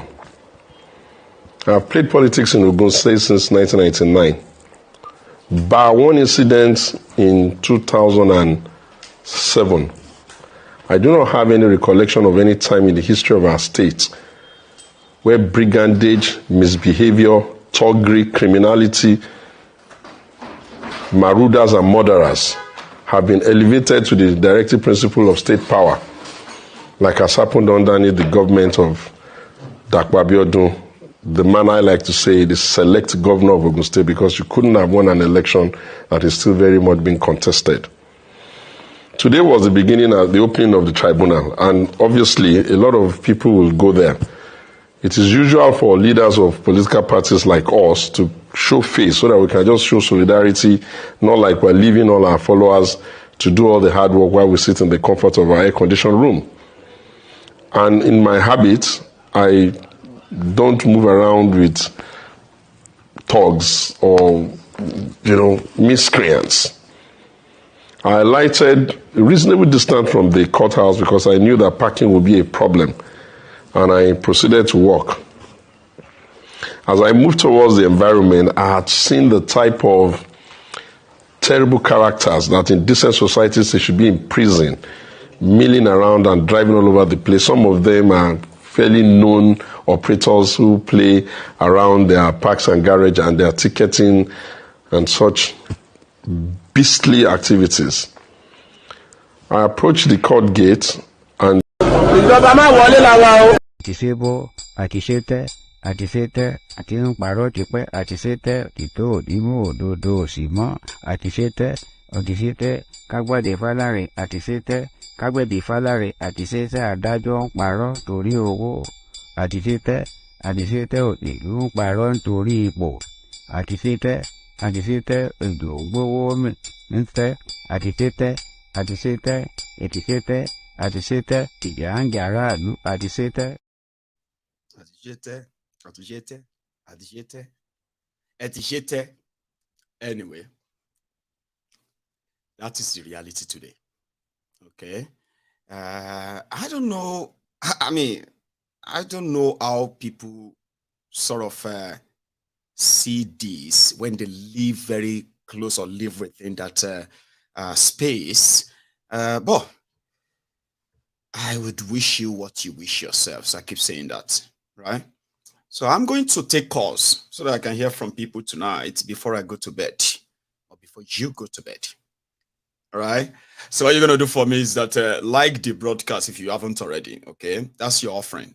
If we have over 3,000 of us right there, we should be able to have at least 2,000 of us with our devices to like the broadcast. All right. I'm going to go make myself another cup of tea. I've got a few other things to say, but it's not going to be fair if the time is not evenly shared between us. So I'll keep the 100 minutes or 105 minutes I have used. So I'll listen to you. So help me like the broadcast. Subscribe to my channel if you haven't already. Share it as well, okay? And don't go anywhere, except if you need to go and do something else. Meanwhile, you can call in. The number on your screen, which is scrolling right there on your screen, it's a WhatsApp call only. Don't try and phone another. Don't call it directly. It is a WhatsApp call. And when I get back, I'll begin to take a few calls from yourself. And thank you. Don't go anywhere.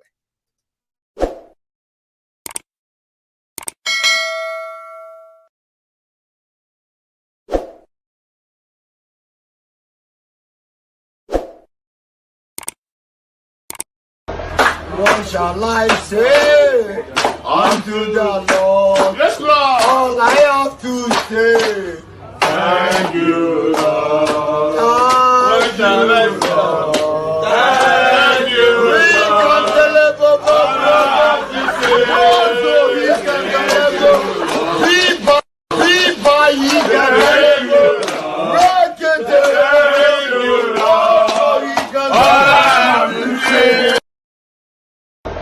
What shall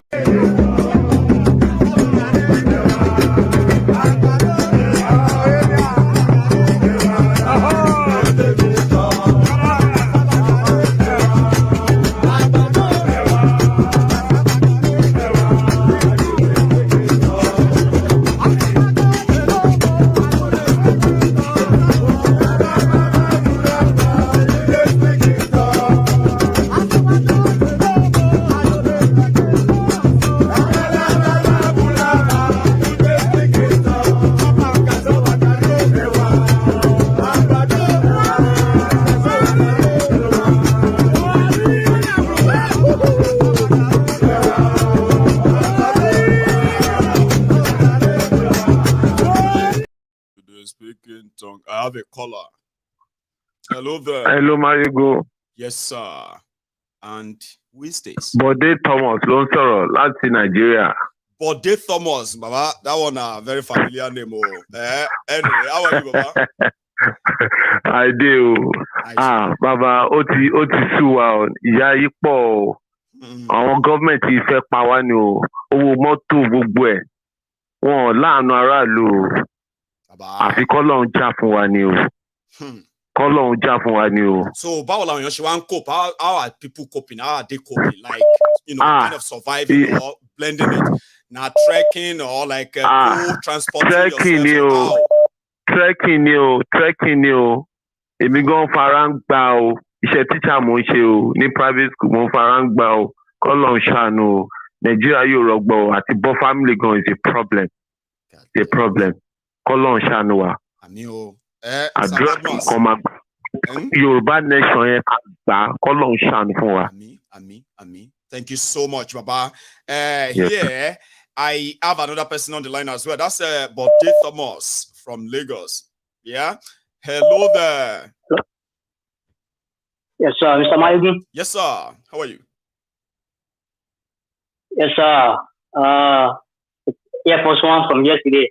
Hey, Air Force One. Now I can put face on that voice, yeah? You know, I've just been calling you before. The guy that, so, well, let's just go through. Sure, sir. So, you see, Maiyegun. Yes, sir. I think yesterday from the parliamentary thing that we did yesterday, I don't know whether you go back there, you keep note of what everybody, said. But I can remember that probably only me that said Nigeria should go their separate ways. As in, I remember. Nigeria should be dissolved. Yeah.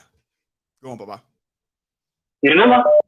I do. That this notion that, or this mindset that everybody has, like, okay, if we go our separate ways, all this elite will still be the one try to rule us. Because that has always been what everybody always think that. Oh, if we go, Tinubu will still be the person. If we go, Akpabio will still be the one. If we go, people like in the north, what is Ahmad Lawan, all those corners, Gandola, it will not be like that. Now, from everything you said today, the one that really pissed me off, that's been pissing me off all this while, and I've been trying to be open-minded about. When it comes to religion, I don't like criticizing any religion, okay? Because my own belief is that if I don't know what they do in Islam, okay, or what they do in APC people, the herbalists, whatever they do there, I shouldn't gamble into it or criticize it, okay? Because I don't know what they do there. Right. That's now, as a Christian, I was born in. No, hold on, I'm going somewhere. Okay. But as a Christian, okay? Right. My point is, I will stand on my own Christian thing. Let Ifa people stand on their own thing. Islamic people stand on your own belief. Don't be forced.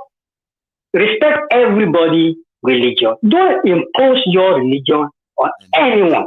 God bless you. And let me tell you another thing. Yes, sir. Any religion that shed human blood is not from God. 100%. So all this Islamization and colonization, we've been hearing this thing for over 4 decades. 4 decades. We've been hearing it. When are they going to stop this nonsense they are doing? And to even watch the situation, you will see a fellow human being call them infidel. Like, why would you call so to me, they are possible to be. Yeah. For me, to me, I'm saying Islam now as a cause, you know, as an insecure, a religion that is insecure. Because if you study people who are insecure, an insecure individual, you know how they are. Because if you really believe what you believe, you don't have to kill someone because they abuse Muhammad or whatever they call his name and burn them alive with fire, you know, like that Deborah lady that they did. So all this Islamization, Muslim agenda, Islamic agenda, who told them that God will even breathe into that kind of agenda and it will come to life? It's purely selfish as well. It's not for anybody. It's just a smoke screen of what they are really doing. It has nothing to do with religion. But unfortunately, religion. It doesn't have that. That's what I'm saying. It's just like sports. It's a court. It's a court. Because at this moment in time, they left me no more. I mean, they left me with no choice anymore. I've seen that religion call Islam as a court. Right. Let me take another one. Air Force One. Most of our time as usual, right? Thank you for all right, my sir. Yeah. And here is another caller. Hello there. Hello. Ima? Hey, Maiyegun. How you doing? Wow, uncle. What is that? You're between my wife. Don't tell me to be president. So they got a judge to go to Facebook. It's a good general. I know. President Maiyegun general. I spoke. If I was your president, I don't go inspire you. Won't you just feel like the president talking? That's not your president. As president, I go do. So that will go and call you and say, yes. But look at that one. That's why I said you cut it and put on Facebook.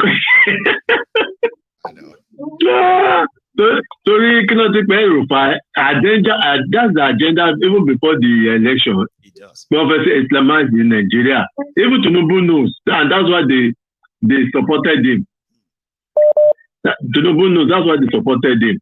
And Tinubu, as I'm looking at it, is going to play a very dangerous game with them. Because he has the power and he has got the power that he wants. And for him to come and play Muslim tickets, it's going to be very difficult for him because his wife is also a Christian. I believe they will start attacking him now or making his government ungovernable. Imagine people of your party. Yeah, that's what they will do. Because you won't dance to what they are demanding. Yeah, that's so then use his office to arrest them. But can he? Do that. No, for where you cannot. It dare not. So there's a big problem. Oh, the man that is talking, just call that place for Facebook. I know. You just wanted to laugh, and you've done it, Baba. Go to another person. I know a lot of you probably you found that space or that spot, that part funny. I hope my message is passed still. Hello there. Hello, can you hear me? I actually just took one. Okay, so let me take another one. Now I actually know this. Muhammad. Is that you, Muhammad? Yes. Joma provoke me, you. Do you understand that? Don't try to pass blame when you want to. You know what I mean? I don't want to take you that route again. Now, well, immediately I saw you, I was like, okay, that's you, like everybody else, right? You have the floor. So, I want to talk about this issue of religion and politicians. Good. But before that, something happened this morning. Okay, let me speak to you with Yoruba. You won't to do much of that, so you either mix it, Baba, because of when you meet to Yoruba, you get. So you have to mix it to be able to communicate back. Okay. Did you notice the did you read the comment section of after yesterday's post parliament? Well, I did, but not after. I was reading when everybody is having their chat, and I saw where you went there and said, was it you who said this place is so toxic? I cannot hear my view. I cannot say my mind, and you are bringing my family into it. I actually feel bad for that, okay? But I can't control how people react. Remember that. But what do you see? What did you see in the comments? Do you know what happened? Tell me. This morning I got a text message telling me that because I don't have sense, that because my grandfather is Alpha Belgore, and because my dad is Justice Belgore, who is handling a governorship tribunal right now, that's why I'm coming to Maiyegun's program to come and say nonsense, of which that I am one of the people that Maiyegun's program is going to deal with. Do you understand? I believe you're the CNC of this program. That's why. Yes, I can send it to you after this program. I can send you the message and the number. The number will start from +447. That's from the UK. I can send it to you. How did they get your number? That's kind of strange. That's what I don't know. The person went to do serious research, because the way the person was talking about my family is not funny. Your family is it's not kind of a small secret family anyway. So the moment you put that name up yesterday, it's like you flagged yourself. I regret doing that. You know what I mean? Like immediately I saw Begore, I was like, oh, is that really Begore? You know what I mean? But again, that doesn't warrant anybody sending that kind of message because of your view. Okay, people are angry. You can tell people are upset about almost everything in Nigeria right now. No one is pretending, right? But you don't deserve that. Okay, and I hope it will stop. Anyway, this issue of religion, Nigerians need to be smarter. Do you understand? Nigerians need to be smarter. These politicians, they just use it as a trump card when it's time for elections, and then they use it because they say religion is the opium of the masses. That's right. They start saying, pray to God, do this one, blah, blah, blah. Our politicians are just using it to subdue the masses. That's just the truth. If they believe in God, Nigeria will not be the way Nigeria is right now. Nigeria will be better. They are just religious, but they are not spiritual. So they are just deceiving themselves. That's just what I wanted to say. Thank you, Muhammad, for that. And then, it's short and simple. And like I said, we don't have that kind of traits on this platform, okay? But wherever those who kind of took on that to come after you, right? They only just took advantage of that flagging, okay? But nevertheless, just stay safe, Baba. Over there. Now, I have another caller on the line here. Hello. Hello, Maiyegun General. The Prince Jejeman. How are you? I'm fine, Baba. You? Adeo, Prince. I just see my computer all of you on alert. El Rufai is cooking something. And it be like now from there, fire go start. Oh, here you are, the Prince. Baba, we thank you. The way you address the nation, you know, you see me at the clap. You know, you saw that, eh? Now I found though. Yes, that's. I felt like I was talking too fast. Call no near you now, you know. Call no rich at all. Baba, we hail you, well done. Thank you. You see, Baba, the thing, thank you for the voice you are giving us, okay? So, we'll continue to talk. Yes, sir. And hopefully one day, our prayer will be answered, you know? I want to use this opportunity to ask everyone, including the obedient, everyone in Nigeria, to put hashtag free Nnamdi Kanu. Hashtag free Nnamdi Kanu. Because an injustice to one is an injustice to all. That is right. Everyone in Nigeria now, if they want to be free, Nnamdi Kanu must be free first of all, before they would talk of their own freedom. That is one. Then secondly, Baba, we are not letting everybody that is praying for Nigeria to be progressive and moving forward is a bad prayer as of this moment. Nigeria is now polarized with terrorists. In our military now, different kind of people are there. Yeah, we don't have military. Police, different kind of people are there. You know, custom, you saw the one turning like a airplane. We don't have security. Nigeria do not have security. And once a nation doesn't have security, that nation is not existing again. So this is the reason why we are calling on everybody. Put all the energy you are using to do obedience and obedience. Put it in fighting for Biafra nation. Put it in fighting for Duduwa nation. Put it in fighting for Kwara Republic. Put it in fighting for Arewa Republic. Okay? Then when we have gotten our nation, first thing that the first victory is that we will cut off all these people that are coming with cow, hiding behind cow. Yeah, they are terrorists behind the cow. You cut them off completely. They can't enter your border, just as the Cotonou is, Togo is. Nobody is entering there. You don't hear kidnapping there. All right, when you have gotten that off, then we now go to our region. Then Ojus Okalo and Co. Hopeless, those of them, they will now run in because they are professional career politicians. They will now come in. They want to rule in Biafra. Okay, we will now we'll show them our own constitution in our own language, in Biafran language. See the constitution. Our tradition say that we don't honor thief here. Okay. Do you want to rule? You say yes, okay, we'll put you in government. If you go there, if you see people's money, 1 naira, you go in for it. You say, okay, once you go there and steal, everybody will just troop to the Ojus Okalo house. Coco on the door. Come out, Baba. Coco on the hopeless house. You will come out. Where are our money? Where you steal? Our destiny, where you steal? Where is it? Then they begin make gragra, say, just they come from Nigeria, say, no consequence for their crime over there, all right?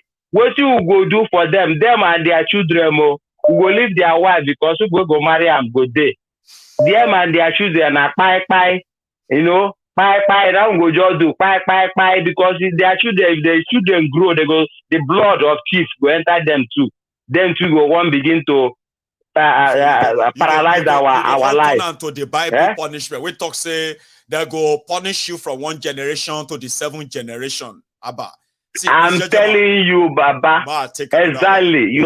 Thank you so Thank you, Baba. Well done. I have dropped Thank you, Baba. Hashtag free Nnamdi Kanu. Hashtag free Oloye Sunday Igbo. Hashtag referendum is not a war. Thank you, dear. They're all in the comment section. Please do your part. And then I know. Thank you, Baba. Well done. Thank you so much. Nice one, eh? So I have another caller on the line here.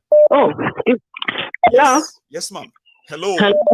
Yes, good evening. Good evening to you. How are you, ma'am? Good evening, yeah. I'm good. And you? How is the family? I'm very well, and we are thanking God for that. God. Thanks, ma'am. All right.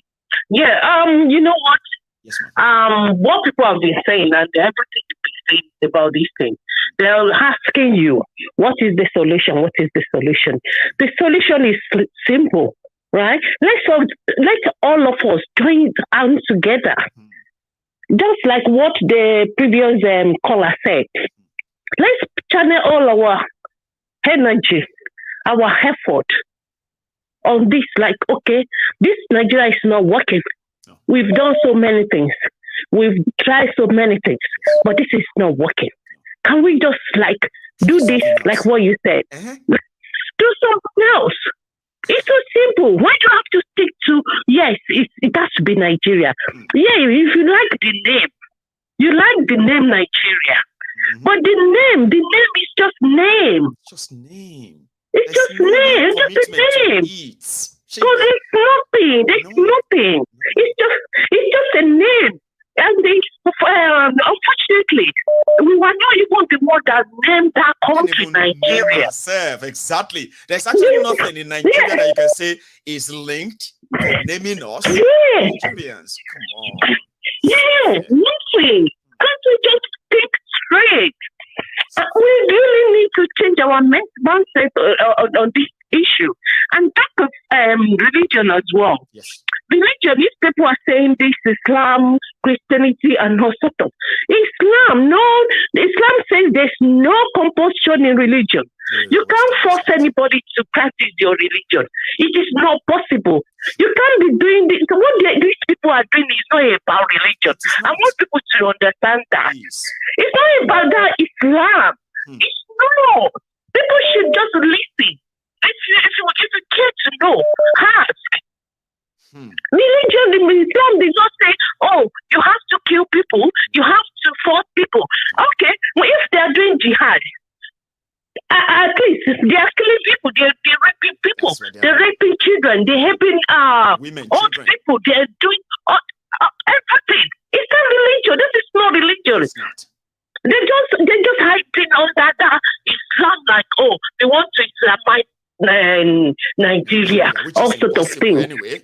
It is just about taking power. They are not Islamizing anybody. Exactly. Oh, you are a Muslim, Abi? Come, let's put you here. Yeah, I am a Muslim. You are a Muslim. Put you there. Shop money there. Yes, of course. Is that what religion teaches them? Stealing? No. It's even in religion say, Islam say, if you kill one person, just one person, that means you kill the whole community.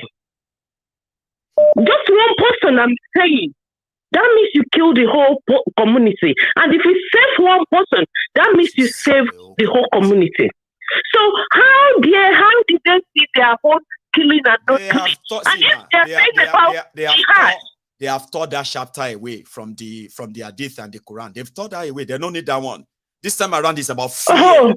Fear. But that is not what religion. That means they're not Muslims.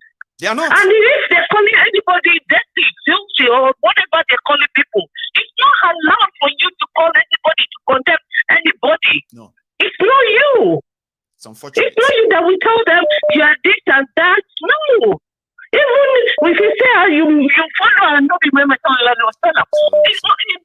did not do whatever they are doing now. Who told them? Because I read someone said, oh, they are mad or something like that. No. There are a lot of things people don't. If you want to really know about the religion, these are the ignorance. Do the research. These are the kind of ignorance we are talking about that these people are leveraging on. Okay. And they have army of ignorant people that they believe that exactly. If they say Allah said, they don't read that Quran themselves. They just listen to this guys. They Quran. To be honest, I don't know, but I don't read Arabic. Right. I don't know anything about Arabic. And I must tell you, I was born into Christian family. Right. My grandpa was a Christian. Right? Yep. Even buried in the church. You understand? Right. My daddy changed to Islam. So we didn't even like, oh, we know, I mean, we read Quran like the Arabic. But I did the thing by myself. I read Quran, English Quran by myself to know, because God, I mean, it says, yeah, to understand, it says, know me before you worship me. And you seek knowledge. Seek knowledge. Don't just say, okay, people are saying this and that, and you just speak. Don't be a dumb. It's sad. Read this Quran. Read the English. Know what it says. In English. Read it in other languages. Read it in English. Read it in Yoruba. It's Yoruba. Yoruba is there. Yes, there is Yoruba version. Yeah, in this Yoruba version. So read that. What led to the jihad? What led to the fight? The Muslim attacked the so-called unbelievers. Did they intentionally? Were they the one that attacked them? What led to it? People need to know these things. These people, what they are doing in those northerners. It's not about religion, please. See, how do you turn a political campaign into a jihad in a country that has Muslim, Christians, and unbelievers? Sabi? Christian, even how do you turn that into jihad? In Quran, says jihad. People that are saying, Eledumare, we can't say they are all believers. That is their whole faith. It's their own belief. That's what they believe in. We shouldn't call them unbelievers, right? No, we don't call them unbelievers. That is their own faith. Really, they have not been the time when he was like living, they chased him out. He went to someone, the person was a Christian, and the Christian harbored him, saved him, rescued him, and he stayed with that Christian for so long. So what are we saying? Oh, they won't what is our problem with that country? It's Let's break this country. This thing is not working. We don't have the same mindset. No. We don't think the same way. Why should we force ourselves together? What is wrong with some people that is the same thing in Nigeria? What is wrong with our Yoruba? Like they just want that Nigeria. There's nothing in Nigeria. That Nigeria is just a mere name. It's unfortunate. See, Ajia, let me take it. All right. Thank you so much. Well done. Thank you so much. Bye. Thank you too. Yes, ma'am. You have a good one, okay? Ajia is calling in from the UK here. So I have another caller this time. Hello, ma.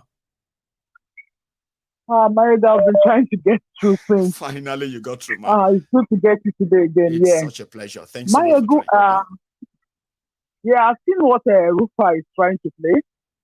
But I don't want to pay attention to that now. I just want to say something. Okay.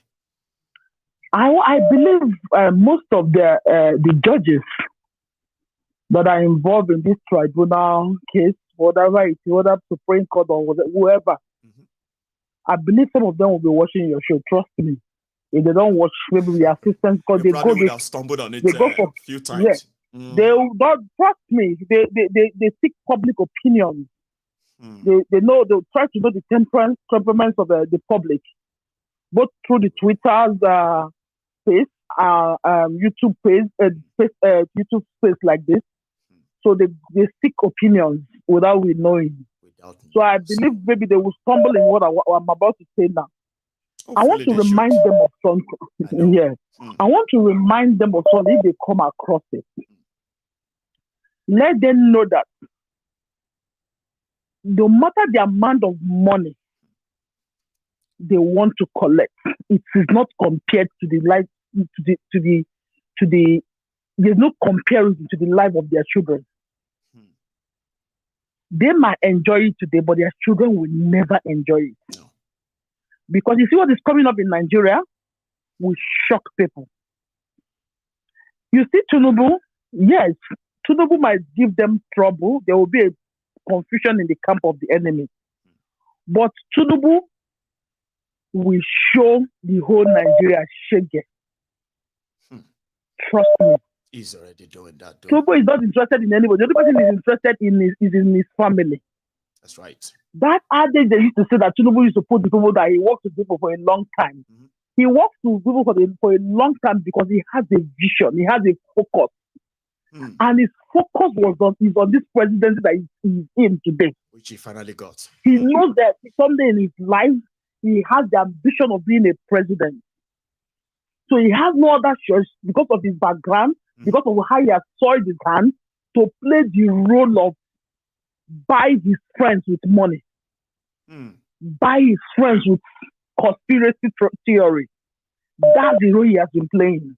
If you are too tough, he buy you. If he cannot buy you, he clear you one side. Clear you out of here. That's true. So, clear you out of the way. So he has gotten to his greatest achievement in life. The zenith. What is the next achievement? If Tinubu as an ordinary man can manipulate Maradona, the whole Nigeria, and get to where he is, even at the old conspiracy that was so obvious. The manipulation is not just, when people are manipulating the country, it is not obvious, but this one is obvious. Yet, he made his way at this point that is so obvious. My dear, Nigeria should just tie their wrap very hard. Like, number he one, owes them nothing than the shege he came with. So he can't feel guilty about anything per se. He can't feel remorse of anything per se. He can't feel your cause. I'm following you. For those who don't have a clue of what is coming, let's listen. Now, let me shock you. Please. The rate at this man was able to achieve this. That same rate he can achieve in adding to your constitution. Are you listening to me? I am very much all attentive. Because, and I want to let you know that the only savior for this country now is these judges that I'm talking to. Because their children will be made a slave very soon. Now, they should watch out for what will happen. If Tinubu lives after 8 years, if they don't do anything soon, this Tinubu government will turn to government of Putin. He will stay there. Change the law. Monarchy monarchy outside. Crush everybody. Wow. See, monarchy is loading very fast in Nigeria. But people will resist him. No, it won't be easy, don't you think? Like, it won't go down well. It doesn't mean I won't try it, though. The same way you thought that it would be easy for somebody to manipulate the election, and they did. In INEC, with the wrong results, with the obvious results, with the beavers they promised you and I, with the IRF they promised you and I, and they did what? Not being a governor. You know where you beat me, ma'am? You know where you beat me? 8 years ago. If you tell anybody from southern Nigeria that one day they will be running away from Fulani terrorists, they will tell you it's impossible. I know people who told me that all the terrorism in northern Nigeria, the moment it crossed down to the south, Nigeria will break up. Today, now we pay ransom to terrorists in southern Nigeria. I'm telling you. It is possible. I take all that back. I agree with you. If what happened in INEC can take place in a broad daylight, anything and Nigeria, they keep pushing them, they are not doing anything, and yet we are not doing anything.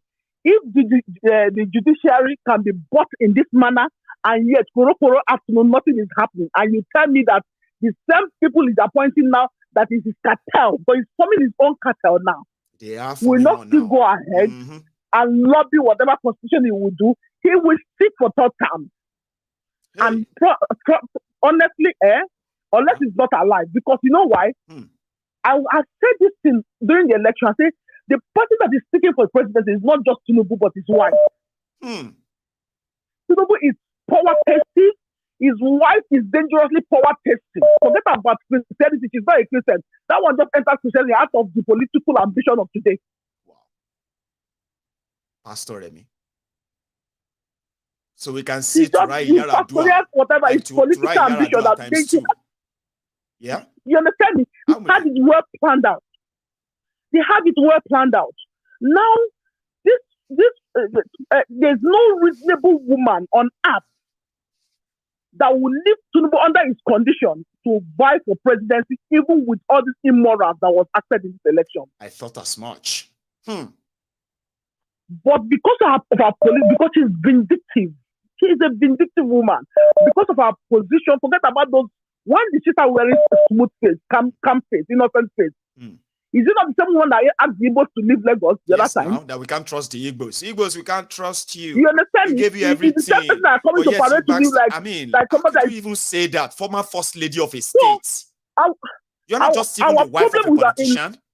The former first lady. Our problem in Nigeria is that we forget a lot. We forget a lot of things. People say things and get away with it. In the next 10 years, they come back. I won't be surprised that Hush Papu will come back and become a governor or president. Somebody just said that they too. Come back and say another thing.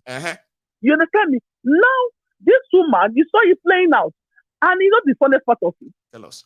The whole members of Tinubu's family are desperate for power. Honestly speaking, I don't know if you have been following them that much too. All of them are currently carving out different positions for themselves officially for themselves. Since their papa got which have never been done. I've never seen so anything you like need to get yourself prepared. No. You are telling me that she has no business to do with Lagos State. Going to Lagos State is like starting from ground. If you don't take time in this nation, she will rule this nation.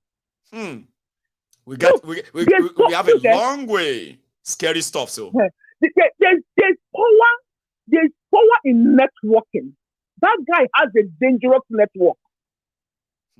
And if you watch the line of people he's putting around him, are the people that knows what he knows. Yes. What money people cannot that are protecting the same interest. I know. Remember, what money cannot do, more money will do it. More money will do it. Yes. Now, it is that somebody came into presidency of 8 years and started to push to 12 years, 15 years. It is one person that will always start it. Obasanjo pushed for extra 4 years. They are already calling him. He could not do it. They are already calling him Nigeria Pobia. He hasn't spent a week there, no. They said Nigeria Pobia. You understand me? Is that not a cause? I say that that's what is loaded in Maiyegun. If that man ruled, the wife was a senator, that woman will start to be the first woman president in this country. Go and mark my words. Unless their plan does not work out. People will eventually now. Shibi is Nigeria. See, you don't want to my Nigerians are cowards. We are cowards. I know. I agree. See, I agree. But if you know that, despite all of that, despite the old people kind of queuing behind Buhari's bullish, government, yeah, there are people who actually stood their ground, ready to die, and showing to them that we will not bow, we will not be coward, we will not be pushed. Yes, use all your power you want, but eventually, Buhari didn't win. No. Buhari left as he came. He probably couldn't deliver what he promised them, right? So again, Buhari could not deliver because even under Buhari government, another cabal was working, which is Tinubu's cabal. Right. So you learn from the person that has made mistakes. So you know under Buhari's government, there's a lot of. I know. Let me take another one so that we can just do it like we always do, like cha-cha-cha, and hear from others too. It's been such a pleasure. Thank you so much. Right? Okay. Thank you, ma'am. All right. So I will call. I'll take this. Others too. It's a pleasure. Thank you so much. Hello, Maiyegun. Good evening. Good evening. How are you? Well, yeah, give God the glory. Thank God for all that you do. Thank you. And for you and your family. I pray that the Spirit of the Lord will continue to abide with you. Amen. No evil shall befall you or your family. Amen. Thank you. You see this Rufai.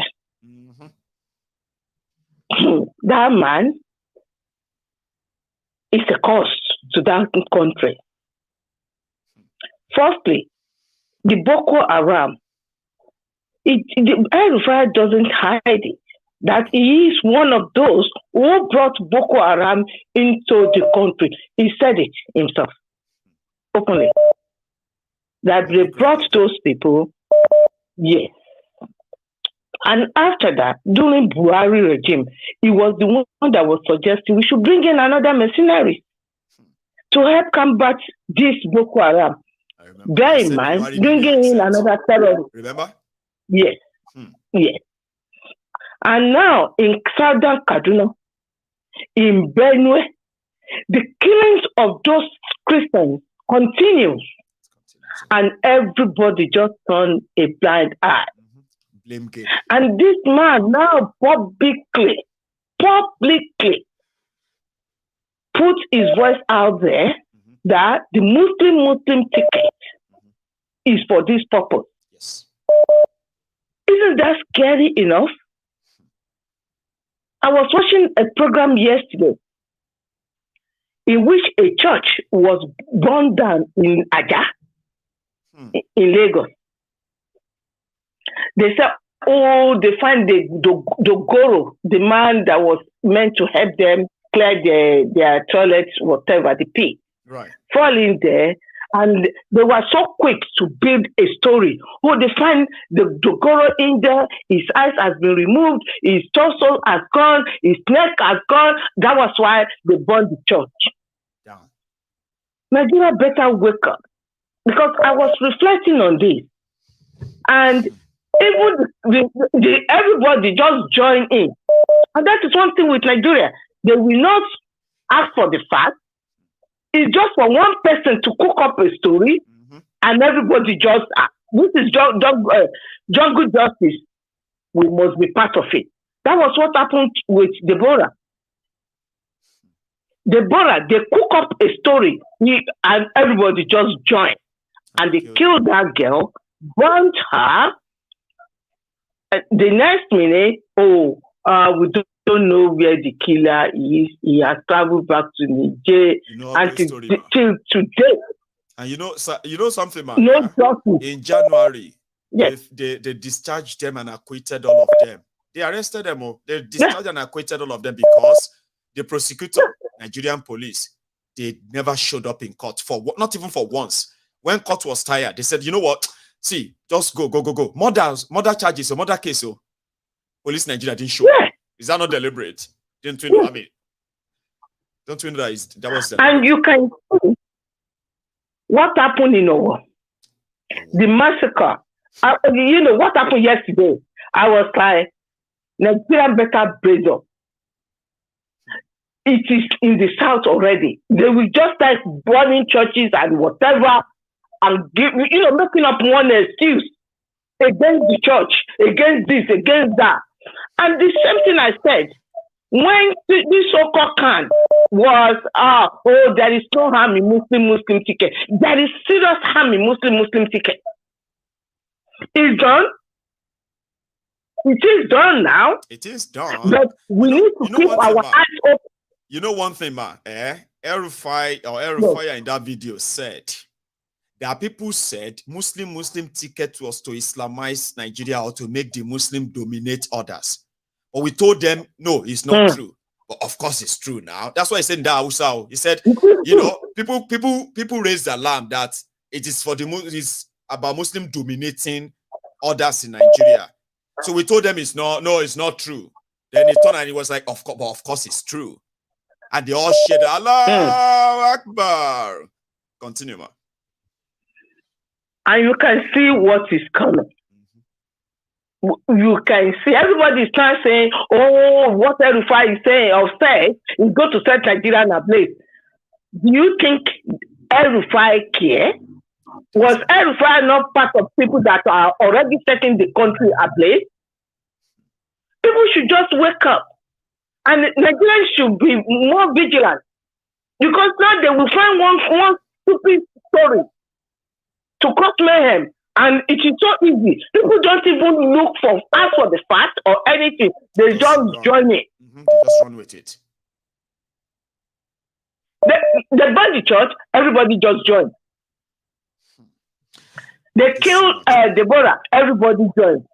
What is going on in Sada Kandino, nobody dare ask or raise any alarm. They are killing people in the eastern Nigeria. Nobody blink. This is so scary. And at the same time, they are forcing the country to hold. When Colin was coming in, they made him come out and say, there will be nothing about dividing this country. Did you hear that word when he said that? When he said that as long as this world exists, Nigeria will exist and it will never break. What happened to the restructuring they used to campaign since the time of Nadeko? Dead. Okay. Nadeko people, people will promise restructuring of Nigeria. Every time there is another government there, when they were in the opposition, now they have the power now. Would they restructure Nigeria? These people are 419. They know how shallow Nigerians are. Just throw a bone to the dog and everybody will run. They promise restructuring openly. And at the same time, he was telling them there will be no, Nigeria will not be solved. No. Restructuring my put. Where do we go? Scam name. And Fatima doesn't hide it. That one came out and said restructuring my foot. Yes. And it's because these so-called Arewas, these so-called Northerners, I'm so sorry. To me, these so-called their leaders are parasites. They are parasites. They benefit no one but themselves. That's it. And that was why they want this so-called Adumajiri system to continue. That's right. Up in the north. And not only in the north, they've moved it to the south. And every part of the country. Because those youths that are now high on drugs, no education, what is the future? And you will hear in Southwest, you will see people then say, colos on colos on colos on colos. And people just laugh. You don't hear that one too, man. Drug, also, drug abuse. That's drug. And no one is saying it as something big or something dangerous. No. People need to now start waking up. What is the future for this youth in this country? On colos, they have this different type of drugs. Name it. India hemp. When we were growing up, I saw them hailing a Valium from a balloon. I was like, eh? Yeah. They say, yeah, they are hailing Valium. So to get them high. I was like, Valium? See, hello, man. Yeah. Let me take another one too. Thank you so much for all of this tonight. Okay. I appreciate it. So yes, ma'am. I will take another caller, which is currently, unfortunately, lost. So I have another person on the line. Osita. One name. How are you, sir? I will not lie to you. If you didn't pick my call today, I won't be happy because yesterday I tried getting. See, Osita, let's be honest. There's never a time that you miss or I miss getting you on here, that you left and then you felt happy. Tell me, you would never kind of feel happy. You're meant to pick up the phone and start calling. If you don't contribute that night, I can only imagine what it is like for you that night. So yeah, I know what it is. Good enough that I'll make you happy tonight because you are connected. Go on. All right, my brother. Well done, my brother. You've always done well. Thank you very much. You are leading well. Thank you. I wish the Nigerian leaders, they can look at you and take a clue from you. Thank you. The most important thing for every leader is to have a good listening ear. That's right. You know, because I wanted to start with Mohammed, you know. The way he started, that was not the same reception that you followed with him. But I thank God maybe he's trying I just love his courage. You know what I mean? Like some people would have run away, Osita. But he kept coming back. He just it's like it feels like, you see, you know what? Yeah, I don't believe in most of you. Go on. Yeah. Maybe he's trying to get himself together, but the truth is, I want to tell him and understand how we I want to tell him some. I want to tell him something. Tell us. His name sounds like one of them, and I'm telling you the truth. He's a grandchild if you have to of come out to Alpha Begore. You know their family. Yeah, the good family. In, I know. So I know. So the moment you come outside and you want to talk, even when you say the truth, somebody's going to poke your eyes. Let me just tell you. That's right. I know you're listening. Somebody's going to poke your eyes. The reason somebody's going to poke your eyes, it is not left for you to come here to talk. I'm just advising you. But inside, within your family, you should start communicating the pains of the people that you meet on the street. Because this Maiyegun program you're looking at, it is the real street. Yes. This is where we come to exercise what we have in our heart. Yes. Because NTA is not going to give it to us. Channels is not going to give it to us. AIT is not going to give it to us. But this is where we can digest it. Yes. So if somebody gets your information to call you or to send you a text message, that person did no wrong. That person is trying to tell you that no matter whatever happens, nobody is invisible that is created of God. As far as God created you, no man is invisible. So don't take it wrongly that somebody sent you a text message. To harm you. No, don't take it wrong. I don't think so. No. Yeah. So don't take it wrong. You should be able to digest it and know the kind of pains that people are going through. Because when they talk about... At the same time, Osita, I want you to tell our people too, don't take things too so personal. You begin to dig the background of people because of what they say on this program. Okay, don't scare them that much away. It is not nice. For one, Nobody I for one, please. I for one, I don't think I have the time, and I don't think somebody should have that time, because I am not blaming, nobody should blame him from where his path came into this earth. Yeah. The path that he used to come into this earth. Nobody should blame him because he didn't create himself. You understand? So, no, I don't believe.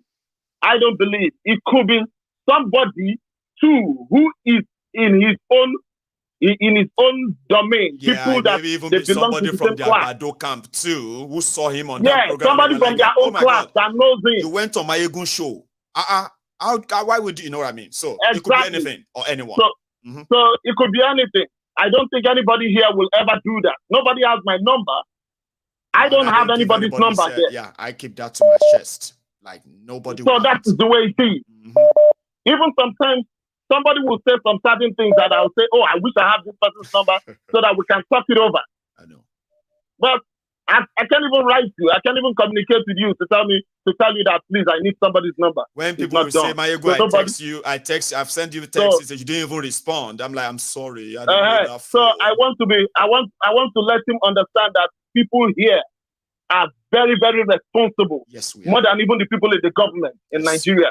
So we don't do that. No. The Temple of Truth don't do that. No. Thank you very much. Now, I want to say something. Yes, I want to say something as regards to the issue of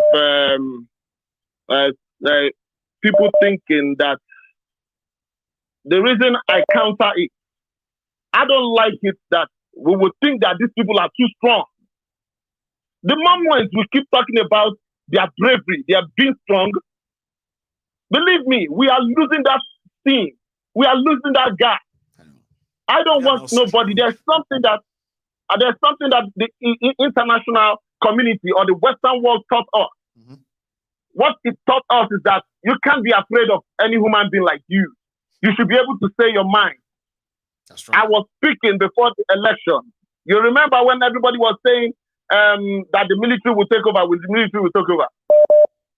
I was buying into that at the time. You are? During the election. Yeah. But you know what? My landlord, my former landlord, I still talk to him till today. If he comes to America, we still see every day. My former landlord in Lagos, he is the brigadier general. You keep talking about him. I remember you've shared a few instances of yourself and name on this program like 2-3 times, especially during the election. Yeah, I was talking to him about all these things because you can never be my friend if you don't want to talk about the issues of life, which is the issues of life is politics. Yes. So I was talking to him concerning this thing. Do you know what he told me? What did he say? He said, he's telling me this thing now as my uncle and as a professional in the Nigerian military. He said, the military could take over, but you see, during this election era, till the handover, he said the military won't do nothing. I asked him, why did you say so, sir? He said, because the military you have now is biased. It's not like when those days that the military are together, that everybody is a suspect now. They want money. So this one's all about money. It's not about professionalism. They want to enjoy. Exactly. They want to enjoy. They want to drive the Rolls Royce. Everything that these politicians enjoy. Uniform, clean and clean. So you understand? So he now told me that it's never going to happen. And believe me, it never happened.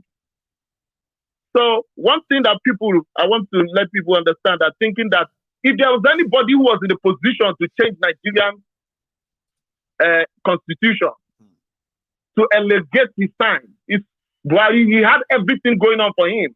He had the goodwill. But let me tell you, not this one. He had everything. This one go force us, so he go have to beat us and flog us before he can change anything. Exactly. We'll see. Buhari had the opportunity, but Buhari waking up in the morning, looking at the social media, they will tell him, he will say, "Man, I did a wreck. I won't go. I did go." Tinubu is just starting. He's just starting. He is just trying to see how Aso Rock looks like. He's going everywhere. Look at his speech today. He said a beautiful building. He's just busy looking at everything. But by the time he is used to everything, and early in the morning they will call him and say, "This is what is written. This is what is said. This is what is written." He will be the one to say, Egbani, I beg you, take the time, come make I run. They are fighting where again? They don't. We are fighting where again? All he wants, all people are looking at. There is power in the tongues, in the movement of people. The biggest force in the world is the movement of people. They might not carry guns. They might not carry the cutlass. But you see their ideology, their mouth, they keep talking, they keep Once talking. They are done, they are done. Once they march, it's like the march of the heart. Baba, are you following what is going on in Senegal? By the way. I'm telling you, trust me, you will run when the time comes. It's a gradual process. It is. We are building this particular coalition you are seeing, this ideology that the youth has. You know, some people said that a lot of us today are more conscious than we were 8 years ago. And I agree. A lot of people today, young people, they are more politically conscious now. Let me tell you. Yes. Let me tell you. I was traveling to Nigeria last Xmas, right? And we were there. I noticed, so somehow politics came up. And when politics comes up in social, in gatherings like that, public gathering, I first of all relax myself and see who is who. And we saw them. Those ones that will say that it's not leadership that is the problem of Nigeria. It is we, the followers. They don't want to work. I looked at them. They said all those things. And I asked the guy, when I stood up, I said, please, I've been listening to your discussion. And I told him, this is who I am. I said, I'm traveling to Nigeria just to see my people. And this is who I am. Because I had to intimidate him too, that I don't care. If we get to that airport, you start calling security agents. Myself, I have my own security agent. And I told him that this is who I am. My surname is a very, very laudable surname as well. Right. So I now told him that you are telling people that they don't want to work. How much is your minimum wage? I said, did you think about what you are talking about? That they will have to go to work. You pay them 30,000 naira. Before 1 week, the 30,000 naira is exhausted. Then they will be borrowing money from their neighbor to go and work. What are you? I said, what the hell are you talking about? I said, just look at what you are trying to put in the mind of people. I said, the problem about Nigeria is leadership. Even the constitution we are talking about, change it, it is the leadership that will call for it. Our own is to speak our mind. Then it's left for them to implement. Get them ready. See, Osita, thank you so much. Okay. Thank you very much. As always, as usual. Okay. I will take another caller. Oh, did I just lose that? I did. Okay. I'm going to give me a sec. Meanwhile, you that person that just gave me about 16 pounds sterling on my PayPal. Thank you. I don't know if you'd like me to mention your name. I got this 15 pounds and 90 pence PayPal gift. So God bless you. From the temple here, bless you. Just say amen. Thank you for your generosity. I appreciate that. So I have, and meanwhile, see, the most one I love most is this. Your presence, like the broadcast, to show that you are here. Hello, my caller. How are you? Hello, sir. Good evening. Good evening to you too. How are you, sir? Yeah, my name is Tunde. Sati, you are live. Yes, sir. And please, go on. Please, quick observation, 2 things. Yes, sir. You know the way you gave people time limit on how to talk on your program yesterday? Yeah. Please, I think callings too, there should be a limit because some people will just talk, and they should expect other people to want to contribute. You have a lot of fans and everybody want to contribute too. Okay, sir. I will continue to kind of work on that. And I hope all my callers will help me too by ensuring that they stick to time too. So thank you very much for that, please. Yes, sir. Then too, my second observation is, you know the Tinubu's video you showed when he went to NSA's office? Yes. When he went to NSA's office, the newly commissioned, there's one of Tinubu's aides. I still believe Aisha Buhari is still in charge of this government. There's one of Tinubu's aides. His name is Shugaba. He was former ADC to Yaya Bello. And he was one of the ones who was used to launder, Yaya Bello used to launder Kogi's money. He's from Kano State. Right. He was posted to, Aisha. Now, if you see, he's closely working again with Tinubu. What is really happening? It's just an observation. I see. And a lot of us there probably will have the answer. You shouldn't be surprised if somebody that is linked to money laundering for Kogi governor is currently seen around Tinubu and his team, and your guess is as good as mine. So we shouldn't be surprised. Our country needs a really God. You always say we should not always talk about prayers, but I can't we don't know I what can't to stop run you from to actually at this referring moment. to God. It's just that we all know that it's not just going to come down and do it for us. When we are tired, Exactly. we have to do it ourselves, and we are almost there. Exactly. Thank you for your time. God bless you, sir. I appreciate that. So, like my caller said, let's stick to what we want to say. And if you probably said what you want to say and your mind kind of remembers something again, you can add that and we can spare the time for those who really want to call in. The more, the merrier. I have Elder Akinola here. Elder. Hey. How are you today, sir? I'm doing great. Beautiful. Now you are live. Everybody can hear you, Baba. My point is going to be very, very, very fast. That's for. I just hope people will not continue to take it too personal on them to believe they have to counterattack people that disagree with them. This is the tempo of the truth. Let everybody be able to say their truth. It doesn't, people should just learn from House of Commons. We are all in this battle together. Yes.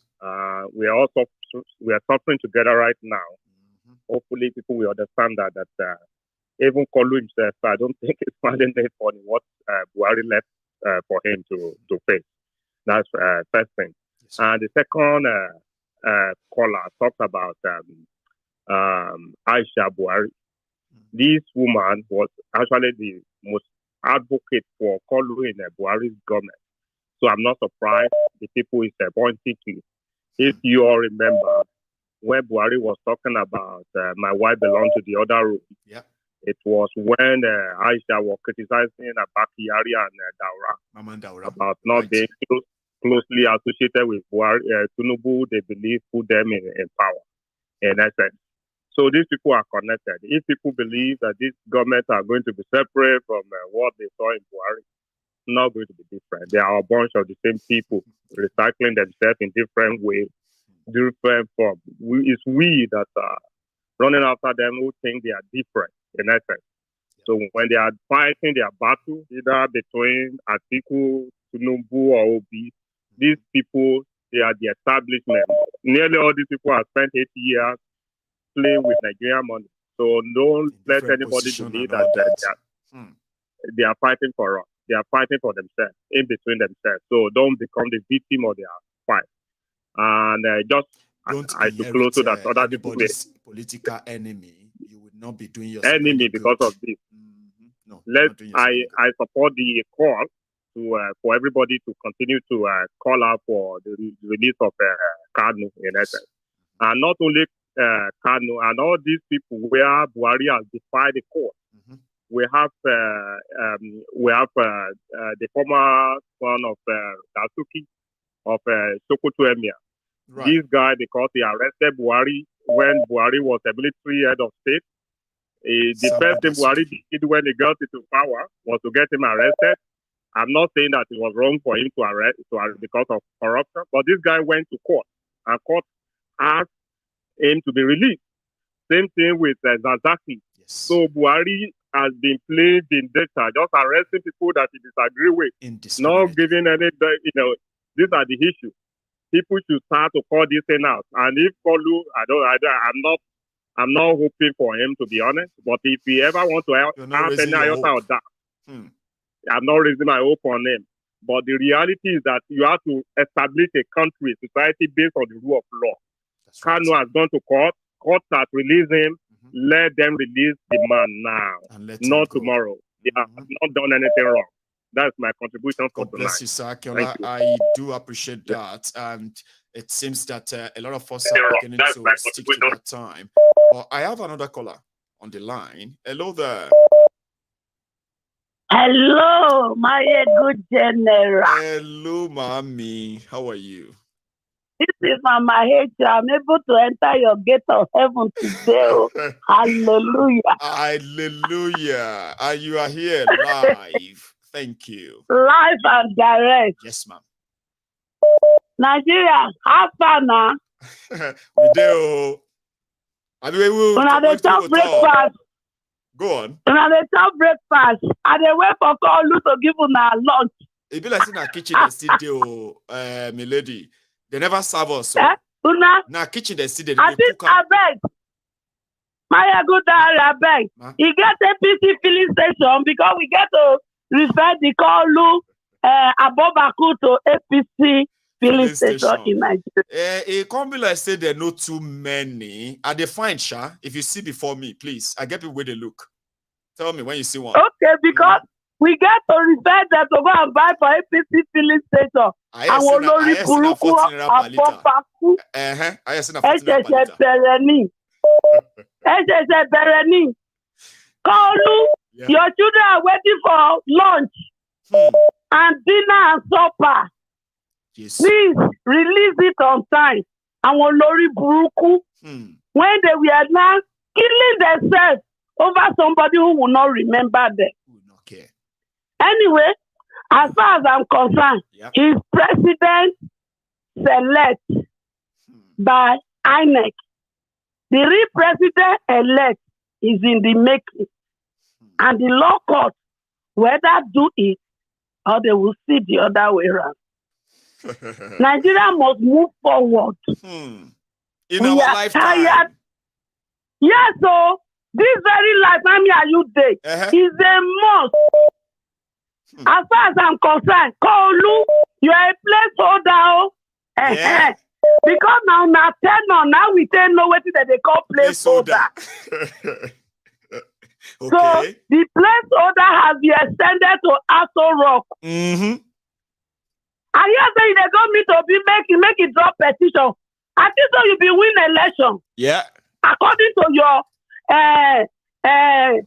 this son, what do they call Akuyami, when the senior advocate of non-equity. I think so now win election. So which one I thought they begin even INEC now why Yakubu they be most of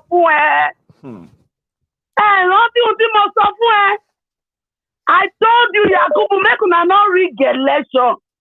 I told you when I had interview with Sowore in AY. I tell you, I said this very election don't be business as usual.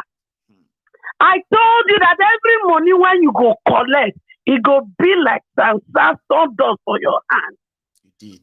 Where is our papa? Our papa, where are you?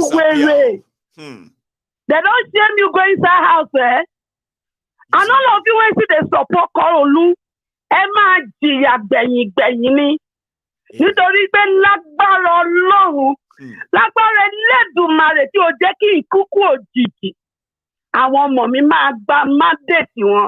They're going to collect this mandate. Amen. And Nigeria will move forward. Backward, never. God bless you, ma'am. See, thank you so much because you are going to be my last caller tonight, and it's quite good. I don't win. You are closing the program with me tonight, which is quite honorable for me. Thank you. Right? I appreciate it. Thank you, my love. Have a good evening, ma'am. Together we are getting back our country and we are building a new Nigeria. Because and we will enjoy it in our old age. You get ma? If you work well, now all of us go what? Feel you know work now. Now all of us they suffer That's why some of us are like we oyeki mama mi jiya kemi omo tun gbe. Yes, so. Baba o. Famojuto. Oyeki mama wa jiya. Mama mi jiya kawa omo tun gbe. Bless you. Have a good night, ma. Thank you so much. Àwọn bàbá wa ti jìyà. Àwọn ọmọ ò gbẹ́dọ̀ pé it is a warning. Ọmọ alájọ kì í wà kísà èèwọ̀ nìyẹn. Báwo ni Ọlọ́run ṣe máa ní gbogbo ayé tó dẹ̀ fún wa ní gbogbo blessing táwa máa bẹ̀rẹ̀ sí wọnú àkísà lójú ayé irọ́ ni wọ́n pa a dẹ̀ ti fagilé gbogbo ọ̀rọ̀ tí wọ́n sọ sílẹ̀ ní ìlú èdè Nàìjíríà kí àwọn ọmọdé the youth to be suffering no àti fagilé lẹ́ni kò lè ṣẹlẹ̀ mọ́. Thank you, ma. You should. Lágbára Jésù àwọn ọmọ wa àwọn youth wa wọ́n máa ṣoríire ni nítorí wípé in my own understanding they are smart, they are intelligent, they are hardworking, and they have resilient personality. That's right. It is the wickedness of people that call you to someone mommy that Yahoo plus, to someone that Olosho, to someone that kidnapper, àwọn Boko Haram on no government. But lágbára Jésù lágbára Elédùmarè mo tẹ̀ ti fàṣẹ sí àwọn mommy they are kings, they are prince, they are princess, they are queen. That is who they are. And together we will recover their wasted years for them. And they will fulfill destiny. They will complete with the global world. And they will become, we are going to bet a lot of Yorubas in Africa. She's not going to go away. Thank you so much, ma. We bet a lot of big games. We will bet a lot of Dangote. But not in the wuru way of the Dangote.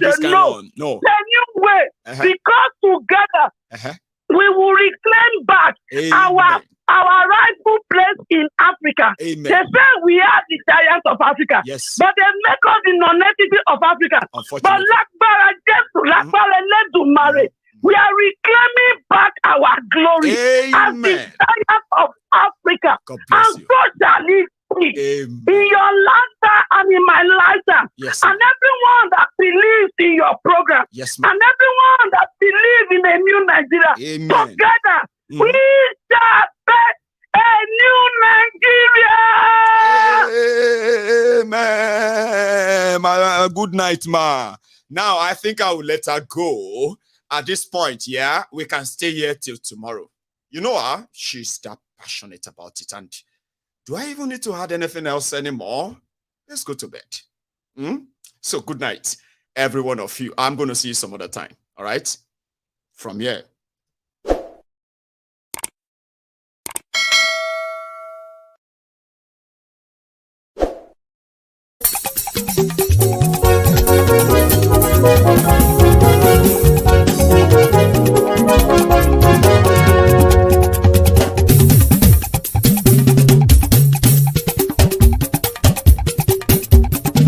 Maiyegun làwa mọ̀ làmọ̀ tó dòdòdò.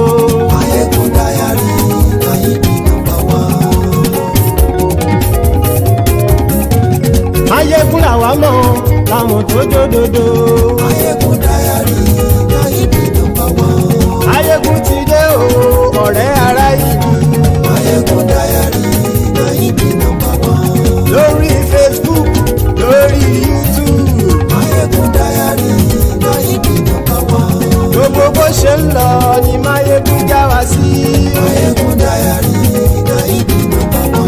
àṣírí ọ̀jẹ̀lú kì í bò níbẹ̀ o. Maiyegun Diary Nayibi #1. bó bá ṣe eré àní Maiyegun máa wí. Maiyegun Diary Nayibi #1. ó sì tún ṣe eré wàá gbọ́ níbẹ̀ o. Maiyegun Diary Nayibi #1. Maiyegun Diary Politico. Maiyegun Diary Nayibi #1. Godfatherism kò sí lọ́rọ̀ Maiyegun. Maiyegun Diary Nayibi #1. ẹ farabalẹ̀ sẹ́ o kẹgọ́rọ̀ lẹ́nu o. Maiyegun Diary Nayibi #1. àní Maiyegun làwa mọ̀ tó dòdòdò. Maiyegun Diary Nayibi #1.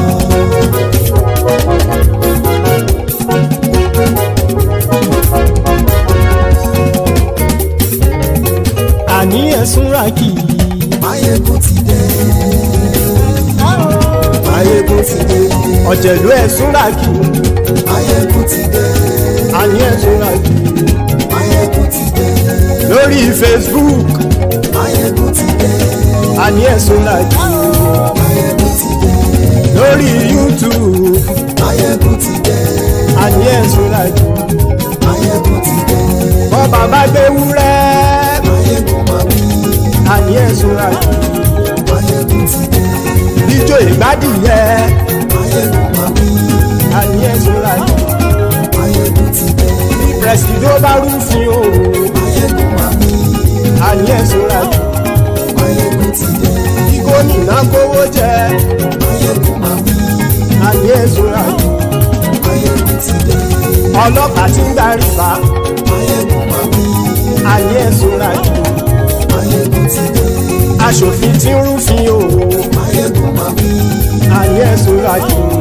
Maiyegun ti dé. òpùrọ́ olóṣèlú. Maiyegun máa wí. àní ẹ̀sùn ràkì. Maiyegun ti dé. ọ̀jẹ̀lú ẹ̀sùn ràkì. Maiyegun ti dé. àní ẹ̀sùn ràkì. Maiyegun ti dé.